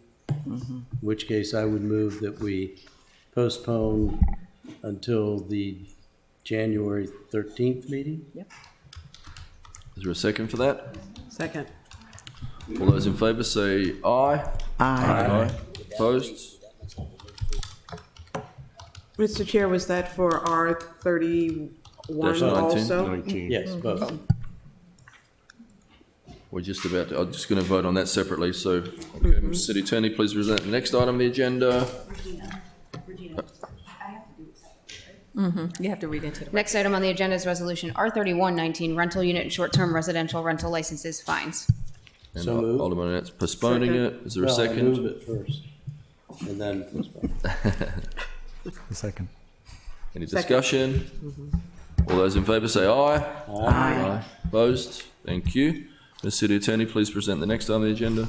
I think now we're on, The item removed from the consent calendar. that goes before, okay. Yeah. Next item on the agenda was the item that was removed from the consent calendar, a legislative action on first reader, 04019, capital budget and capital improvement program maintenance facilities. Okay. Alderman Savage. Yeah, thank you. Do we need to move it? I move, Oh, yeah. And it needs a second. I move 4019. Okay, you need to second it, Rob? Second. We need a second. No second? You pulled it off the You consent. pulled it off, Rob. You. It's 040. Oh, a second. Okay, Alderman Savage. So, yeah, I just pulled this off not to, so I don't have, I'm trying to think how to word this. So I do think the Hudson Street site has a lot of potential, especially compared to some of the others that were looked at. But I just wanted to make a point on the record that I would like to make sure in the staff report that we have information. I'd like to see the cost. I know that it's said that we're going to have some cost savings if it's built on the Hudson Street site because the site's already graded. I think there might be stormwater management to some degree already on the site, and we can change the design, which all I'm being told will save money, and that makes sense. But I'd just like to, you know, I do this kind of work, project management for a living, and I'd just like to see the numbers in terms of where exactly the cost savings, because I want to make sure we're entering into a good deal and that we will be able to afford this and not have to take money out elsewhere from the budget.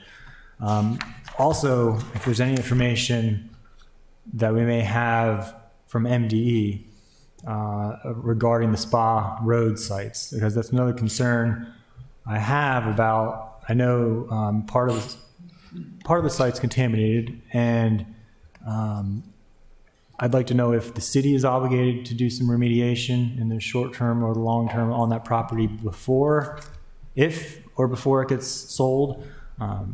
And then, because I'm not personally convinced yet that we should sell it, but regardless, also like information about if there is remediation, if that's required from the buyer, if it's sold, how would that impact the cost?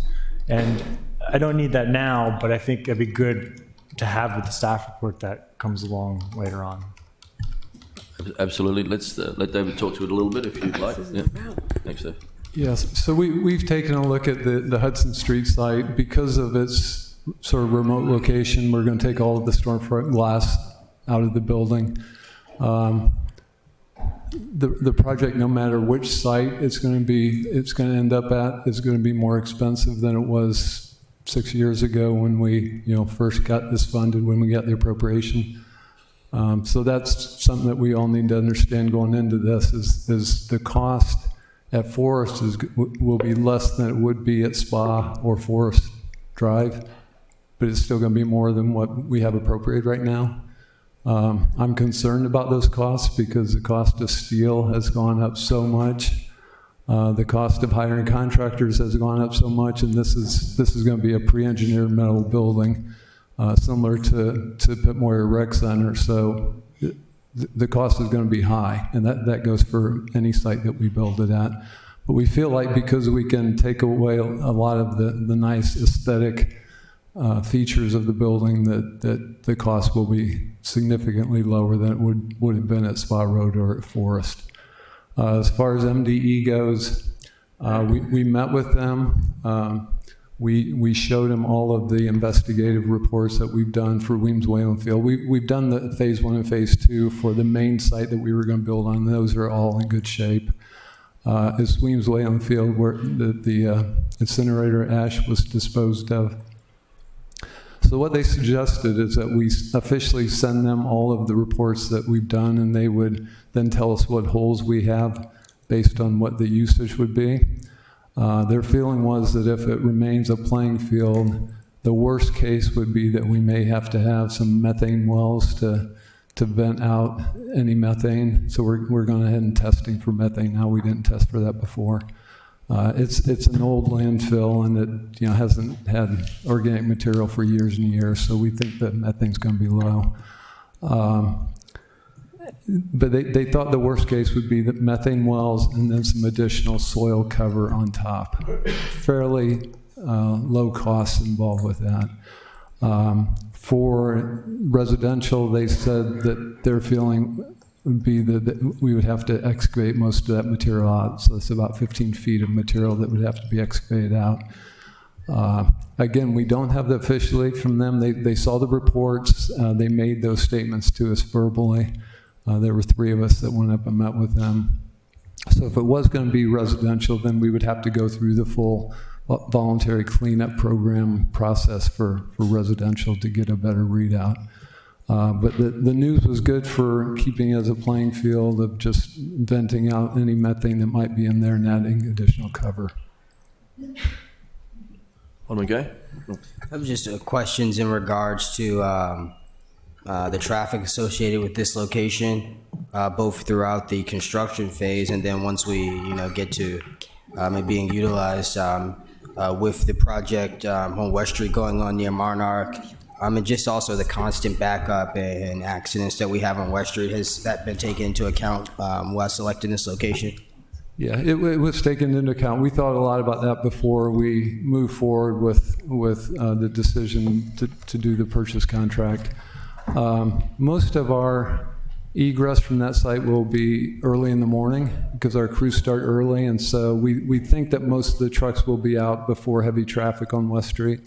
Half of my crew starts at 6 a.m. and the other half starts at 7 a.m., so we feel like they'll get out in pretty good shape. When traffic is fairly light like that, they can only make a right turn out of there. You used to be able to make a left-hand turn, but you can't do that any longer. So they'll make a right-hand turn and angle over and make a left onto 2 and then go down to Somerville and make a left and go back into Annapolis that way. For the larger equipment or during heavy traffic times, they'll make a right and then make a right onto 2 and go out to 50 and come back into town on 50 and hop off on Route Boulevard. So either of those options work for us, and then they'll have to come back on West Street and make a right turn into Hudson Street. So those are workable with us for us. We ran it by all of our people. We ran it by the union. Everybody is supportive of this concept. There wasn't a lot of support for the Forest Drive concept. There's a lot of support among my department for the Hudson Street. They understand what the constraints are, but they think this is the best option, even better than Spa Road. So that's very positive. Alderman Tierney was next, then Arnett, then Payon, then Pendell Charles. Yeah, thank you. I guess my concern is, no, not that I guess, my concern is that I don't see any estimates or numbers, and we're making a pretty big decision without any open bidding or input. And for example, what is the basis in the statement? The cost to construct the maintenance facilities at 39 Hudson Street will be less costly than the cost to construct the maintenance facilities at either the Spa Road or Forest Drive locations. What's the basis of that? Is it because you wouldn't build a modular building on Spa Road? So we're going to change the design. When it was going to be on Spa Road, it had a lot of storefront glass on it because we wanted a more attractive building. We're going to take all that out. So it's going to be a very plain pre-engineered metal building. So just taking all that glass out is going to drive down the cost. Additionally, the grading's already been completed out there. All the erosion sediment control is already in place out there. So those will be cost savings. But I don't understand. It's graded, but we still have to we have some substantial stormwater management that we'll have to do based on our new guidelines. So we're still going to have to muck it up. That's right, but we would have to do that at any of the sites. So what we're comparing is what the cost at Spa Road or Forest Drive is compared to what it is at Hudson. And because of those factors, it's going to be less at Hudson. My main concern is I've heard a $2 million figure tossed around, and the existing site is in my ward. And I would feel a lot better if we had a plan and dollars against the remediation of that site before we proceed in purchasing another site. I think that would be the smart thing to do, because currently we have exposure on the Spa Road site. We have hazmat. The appraisal of that site has probably substantially gone down. So I don't know what we're thinking if we surplus it, how much money we're going to get. So I think it would be wise to get that land reappraised so we know what we're dealing with before we expend taxpayer dollars on a site, regardless of the savings in the modular construction. So is it in the plan to have that site reappraised? I guess the mayor could answer that question. I mean, there's two pieces of that before the mayor answers. So if the decision is made to keep Williams-Wayland Field as an athletic field, then we'll take the information that we have on the site, send it up to MDE and say, please tell us what needs to be done to keep this as a playing site. Again, they said they think the worst case would be that we have to add some methane wells to allow that to release into the environment. It can't be much because this hasn't been active since the 50s. And we would pay for that. We would pay for that, yeah. Again, if we keep it as a playing field, we would probably keep the property, just the Williams-Wayland part of the property is a city property, and then added additional cover, earth cover over the entire playing field to further seal it off. Okay. So that would be worst case. We can get a cost estimate when they come back and tell us that that's what would be needed. We would get a cost estimate for that. I just think that would be smart to do before we expend money, because I'm in my interest in Ward 1 in Truxton Heights, we're afraid that we're going to be looking at an empty lot for 5 years.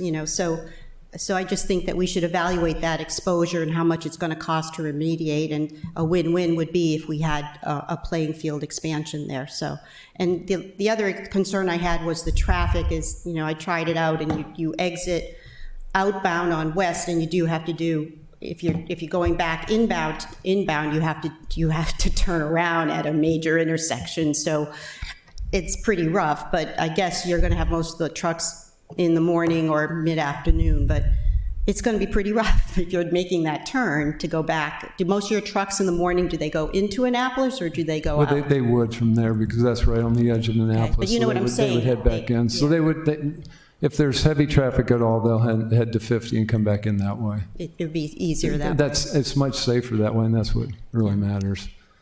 Okay, thank you. Next. Thank you, Mr. Mayor. I'll look to the city manager if I don't get this exactly correct, but really all we're doing here is changing the CIP to say that we're exploring this site at Hudson Street. It's independent of whatever may happen in the Spa Road facility, but we are in active negotiations, or hope to be, with this site, and we need to make this correction to the CIP. If this doesn't eventuate, we may have to come back and make another correction to the CIP, maybe returning to Forest Drive. I hope not. But so right now, what we're doing is making it possible for the city to negotiate the Hudson site by fixing our capital improvement program.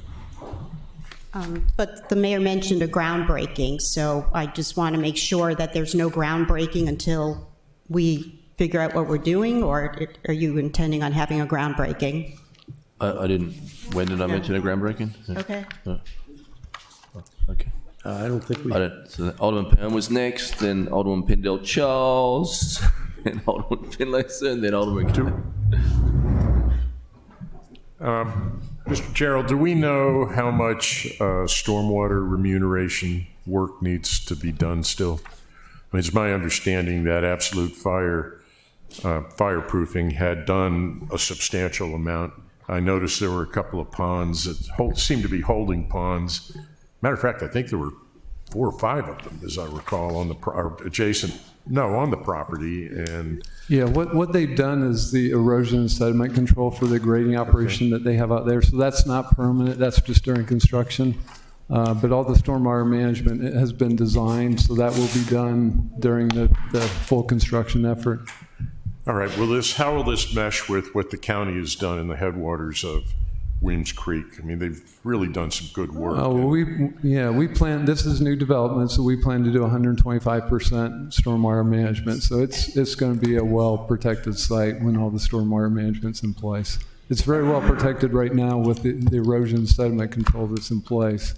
But after we're done with the construction, it'll be much safer and much more environmentally protected. Well, you got a high standard to live up to because their plans were absolutely terrific when they came down. Now, we hadn't adopted our latest set of stormwater standards, I think, at that time, but nevertheless, theirs were really, really good. As I recall, the owners are pretty active in a number of environmental movements locally, and they, much more so than most people that come in to develop a piece of property, they knew what they were doing when it came to something like that. And I really, and people in my ward really want to make sure that continues and hopefully is even exceeded. Yeah, we're making some great progress on Weems Creek, and we need to keep it up. If only we could get it dredged, but that's may not happen anytime soon. Thank you.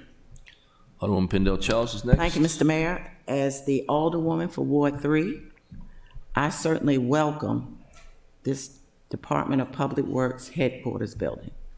The mayor came to our Greater Parole Community Association meeting a couple of weeks ago and indicated this is what was going to happen. I did not hear one single comment against it. As far as the traffic is concerned, I'm so glad everyone's concerned about the traffic out in Parole. But we had talked about the light at Western Gibraltar. The money has been put up by the city, the county, as well as the developer. And I don't know where that is. I needed to get back with Ms. Sutherland as far as when we're gonna have that installed. But we've been waiting for that for almost 20 years. And so we've got the state on board and everyone on board for that. So I hope we don't take another 20 years to get the Public Works building out there, but I certainly welcome the Public Works building in Ward 3. We can work out the traffic aspect. I don't see a problem. Mr. Gerald and I have communicated about it. I'm perfectly satisfied with what he has come up with, but oftentimes we talk about what we don't want in our community. This is what I want. Thank you very much. And Ms. Sutherland, if you want to speak to the traffic signal at Western Gibraltar, we did have another fatality in Upper West Street, but that was a little further east. So we are still executing the documents between the developer, the city, and the county. I believe the city's finished its part, and it's now in the county's hands, I believe, or is that correct? That's correct. For the light. Yeah, when you get an update, that would be great, because I think that would be a great compliment to what we're doing on Hudson Street. So, thank you. Thank you. Alderman Finlayson next. I too am happy that the Public Works facility is going to Ward 3. And all of my residents in Ward 4, thank you. Equally as important for our employees that we are finally getting on this. It has been 5 years where they have lived in various states of chaos. Let me just call it what I think it is. So, Mr. Gerald, thank you, Director Gerald, for hanging in there with us and helping us see the best option, which is what's before us. Ms. Sutherland, can you speak to the appraisals? I heard a question about whether there had been appraisals and The Spa Road appraisals or the Hudson Street? No, Hudson Street. Yes, there have been 2 appraisals and they support the seller's asking price. So what we are offering is within the parameters of the appraisals that we've received? Yes. Okay. And I know Director Gerald said he was going to be working with the developer the designer, I guess, to make sure that the building is more compatible for a off-site public works facility. Correct. Yes. So it sounds like you guys have done your job, and I just say thank you. Yeah, and we were just talking, so we're going to have the design builder also put together a cost estimate for the construction so that when we move forward with the CIP, we'll have a planning number for the construction cost. So did I hear you say groundbreaking like in March or April kind of? I know I'm pressing Probably this. more like July or August. Thank you. Mr. Mayor, if I could address a couple of the comments that were made. Sure. So first of all, I just want to say, as Alderman Arnett pointed out, this is first reader. Okay, that's all this is. By second reader, you will have a staff report. You will have a fiscal impact note. The staff report will address the ordinance. Your questions on Spa Road are independent of the ordinance. Those are questions that exist whether we did this or didn't do this. We will get you what information we get from MDE. We will have cost estimates from the design firm. When it comes time to dispose of Spa Road, should the council decide that that is what was in the best interest of the city, you may choose to retain Spa Road. But if you did choose to dispose of it, once everyone was moved into the Hudson Street facility, you could dispose of the east side of Spa Road with Weems Whalen Field. You could dispose of the east side of Spa Road without Weems Whalen Field. You could dispose of the west side of Spa Road. You could dispose of the east and west side together. You could do them in two separate things. So you have a multitude of options. Any appraisal we would get now would be outdated by the time we took any action on Spa Road, and the staff is proposing to build on Hudson Street because it is a better location in an industrial zone. So that's why we're proposing to build on Hudson Street. We don't know how much we could get for Spa Road. We don't know whether the city council would even want to dispose of Spa Road. That all happens in the future. So we will provide what information we have on Spa Road, what information we have from MDE. We will provide a staff report and a fiscal note on the ordinance by your second reader. And I think the fiscal note is by the public hearing, as I recall. Alderman Gay was next. Oh, sorry. So I guess I kind of had a question in line of what you asked earlier, Ellie. So in regards to the playing field, and you kind of just addressed this. So if we do decide to, not dispose of the properties, would there be a funding available from the funding that was already set aside on this project to make the necessary repairs to that? To the You mentioned- playing field? Yeah, he mentioned that I'm we going to wouldn't. defer to him. My understanding is Okay. that's not expensive. Yes, number one, we don't think it's going to be terribly expensive. We'll talk to MDE and figure out what they would expect for us to do to keep that as a playing field, and then put together a cost estimate for that. But that's really separate from the maintenance facility, so there's not really an appropriation right now to do anything to the playing field. It wasn't going to be changed at all when we were going to build at Spa Road. It was going to remain as a playing field, so there's no funding in the current appropriation to cover the playing field. Alderman Tierney. Okay, let me be stupid here. So we have a line item in the capital budget for the maintenance facility, and that's what we're talking about. If we choose to do anything on Spa Road so that it's not an empty lot for the next 5 years, are you saying we have to put another line item in the capital budget to address that site? That would be my recommendation, yeah, because it wouldn't involve the maintenance facility. The So you've CIP got- that we have now is for the maintenance So we facility. do have exposure in the sense that we've settled on DPW, that's fine and good, but we still have a problem child, if you will. And we have no estimate, no path forward on fixing it until when? On fixing what? It's got bad soil. On fixing the field? Correct. Which I understand has been outside our limits of disturbance and all that, but, I mean, what are our plans for Spa Road? Our plans for the field are to find out what the remediation requirements would be from MDE, which, based on our conversations, we believe may be limited to a layer of soil and perhaps monitoring for methane gas neither of which is expensive. The rest of the parcel on the east side of Spa Road would remain vacant because we would want to wait until the Public Works people on the west side of Spa Road were moved into Hudson Street so that we could evaluate whether putting the two parcels together would be what would be most, the biggest return to the city. So do we have an estimated time frame? Probably a couple of years, or? It'll be a couple of years until the new facility is open and the Public Just want Works my Department's Trucks and moved into Heights it. people to know that. Thanks. But they'll be operating in it until it's built, so. Yes, they'll be operating out of the west side of Spa The Salt Road Dome, until the yeah. new facility is built. Okay. So we have a first and a second on 0419. All those in favour say aye. Aye. Opposed? Ayes have it. You need to refer that to the Finance Committee. I think I have a note here for that. Ms. City Attorney, please present the next on the agenda. The next item on the agenda is 02619 rental unit and short-term residential rental licenses adopted as amended on second reader. That's not up for a vote now, right? No.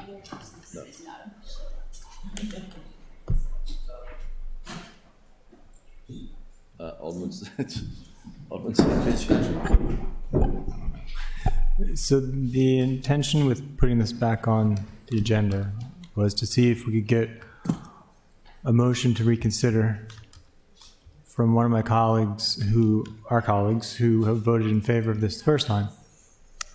And the rationale is, I think we've heard from folks tonight that there are a number of concerns still. There have been a number of expressions about trying to find a compromise. And,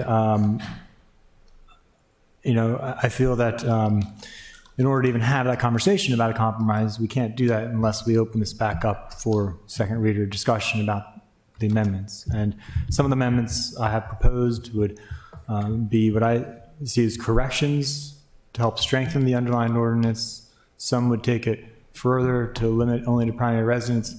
And one would be a compromise offer, which would be the pause button while we figure out a larger solution. But again, in order to have those discussions, we need to get a motion to reconsider. And if that motion is granted, we can always then right away postpone it until the next meeting in January.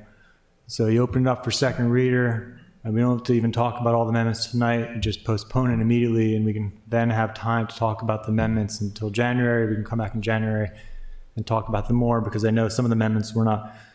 And I do want to thank the law office for bending over backwards to draft some of the legislation, and just how the timing worked out. Some of them we did get today, so I know some of you haven't had a chance to read them all.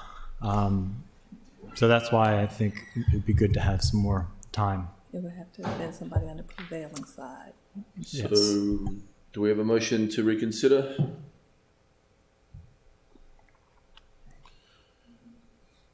Mr. Mayor, I had strongly considered making that motion after the last hearing that we had 2 weeks ago. And since that time, a number of things have changed. Number one, it was, I actually got a text of the Austin City opinion that was very strong and very convincing. But perhaps more than that, after speaking with a number of my colleagues, there's a strong possibility that we will be dealing with or requesting that we form a task force of some kind after the vote. Now, I proposed among my colleagues a month ago to form a task force before the vote, but I didn't get any support at all, and I did not see that as a worthwhile point of pursuing ahead of the vote, in light of the fact I wasn't going to win anyway if I proposed it. And I think, in light of that, we haven't heard the last about this issue by any means. Whether that's good or bad, it depends on one's point of view, but I would certainly like to have or look forward to having an expert set of eyes looking at this thing. And between the two of them, I've decided, frankly, we need to get this behind us. I mean, the last couple of meetings, I've come in here, and 95% of the time that I have spent has been regarding the Airbnb issues downtown. Mostly downtown. They come into my ward, and they'll come into my ward even more, frankly, if there's an arena built, I think, on the stadium property. Whether it's good or bad remains to be seen.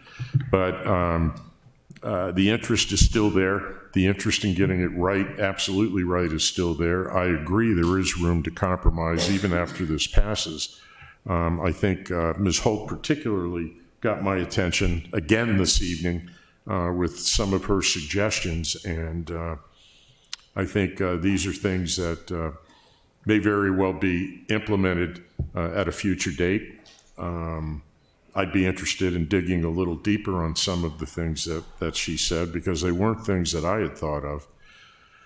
But the bottom line is, I'm not going to request that it be reconsidered. We need to get this behind us and get on with the business of the city. We've got murders happening, you know, in other parts of the city. I'm happy to say, well, I'm not really happy to say, but I'm glad that thankfully they haven't been in my ward, but they've been in, you know, other wards in the city. We've got a budget to come up with, you know, in the springtime. There are other issues here besides this, and this has occupied so much of our time that we need to get on with our job with all the issues in the city. Not that this isn't important. Of course it's important, but we've got a city dock to deal with. We've got a number of other things, and for those reasons, I'm not going to request. Even though I indicated I might after the last hearing. I also had a fundamental, I think, misunderstanding as to what was involved in bringing the issue up again tonight. That's on me, but most of the reason are the first two things that I stated. Thank you very much for your time. Thank you, colleagues, for allowing me to explain myself as much as I can be explained. Alderman Gay was next. Yeah, I hope that one of my colleagues would step up and figure out a way to reconsider the vote. I'm still disappointed that my amendment was left out of the final version that we could possibly be voting on tonight. I know that there are second or alternative solutions to get that amendment added, me drafting a separate bill, which I'm not interested in doing. The amendment was voted on with this legislation, and it should be considered in this legislation in a motion to reconsider the vote. I don't see why we wouldn't, or if there is a way that we could do so within the code, or refer to legal to see if there would be a way that we could add the amendment that was left out of the initial vote. It was voted on.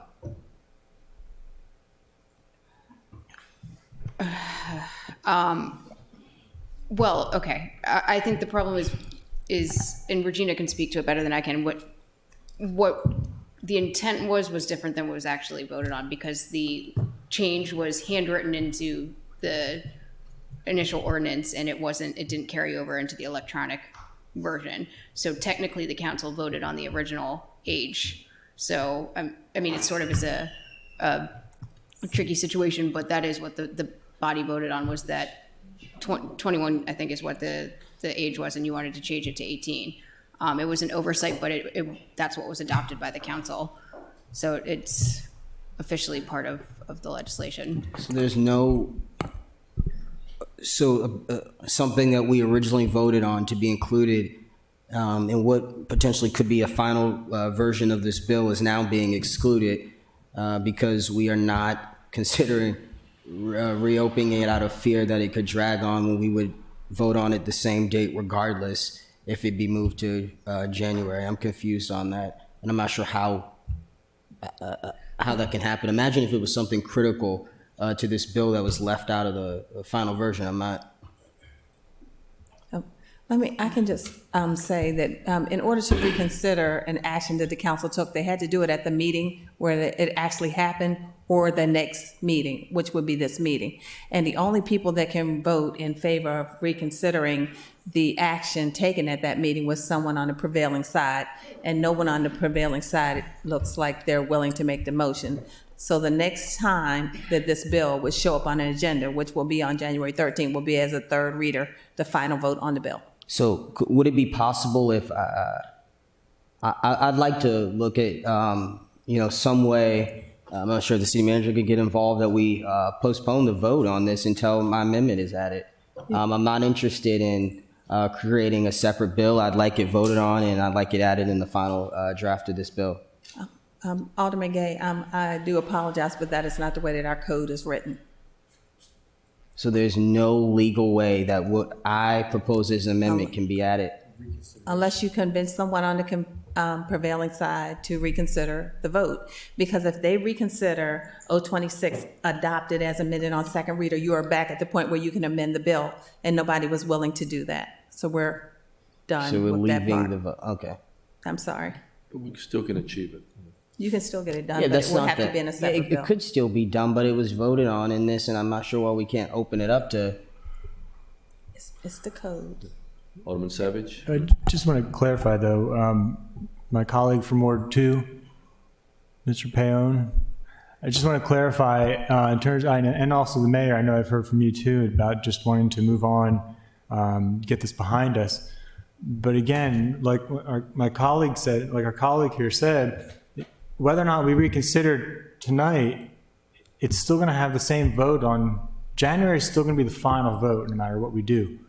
Final vote, final day. It's not going to get dragged on. It's not going to be any later than what we originally were planning for. All this does is allow us to include Alderman Gay's amendments, have a discussion about mine, and some of my amendments are strengthening even the base underlying ordinance in terms of the reporting requirements.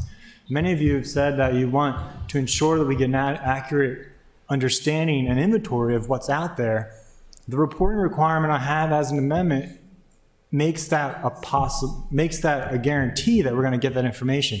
Right now, as written, it's not, the language we have currently in the legislation is not strong enough to ensure that we get that information from the platforms. And so whether or not you agree with my other amendments, some of those I think will make the underlying ordinance better. And so again, there's no cost to postponing. It's not going to delay things any further. Alderman Pindell Charles. Thank you, Mr. Mayor. I'll wait. I have a question for Madam Clerk. Absolutely. We can have somebody next to motion. I said the next time. That is correct.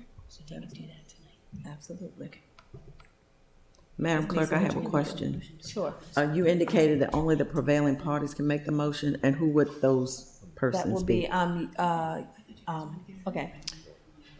Yourself, Alderman Gay, and Alderman Savage voted no on the bill as adopted as amended on second reader. That leaves everyone else, gives them the opportunity to say yes. And no one said yes. Okay. Thank you. I'm sorry. I'm still not clear on how we can legally vote on something to add it to a bill and then not add it to the bill, and then there is no way possible that we can go back and legally add that to the bill. You would have to convince one of your colleagues to make a motion to reconsider the bill. But that was an error. It was an error. I totally agree. Well, yeah, we do. I mean, there's no cost, there's no negative to doing a reconsideration vote. If you're nervous about some of the amendments you don't support, then they're not going to have enough votes to go through anyway. But at least we have a conversation and can get some of these corrections. There's no doubt. Did vote on the amendment and it was left out of the final version of the bill. No.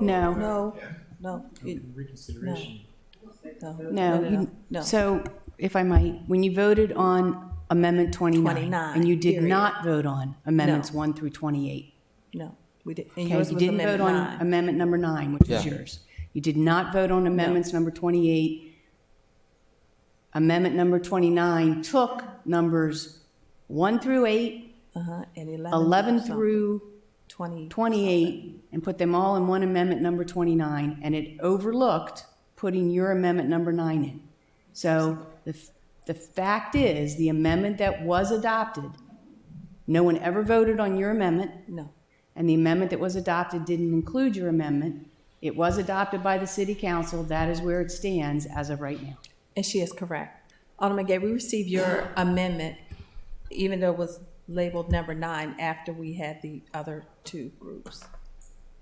So I do apologize, but we did not vote on it. Okay, I'm going to move this along, all right? There's no motion, so there's no There's action. no motion. Okay. City Attorney, thank you. Please present the next item on the agenda. I think the agenda is completed. All right, you want to say that again? The agenda is This completed. is Kerry's last. Let's just hear it for Kerry one more time for all the great work.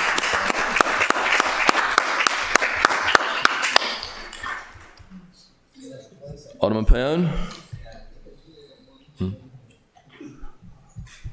Mr. Mayor, I move that we adjourn. All those in favour say aye. Aye. Opposed? Are always going to have it. Alderman Gay. Alderman, come see me tomorrow. I'd like to remind everyone of the employee celebration next week. It's this week. It's Thursday? Friday, okay. We have a prize. Until January 13th.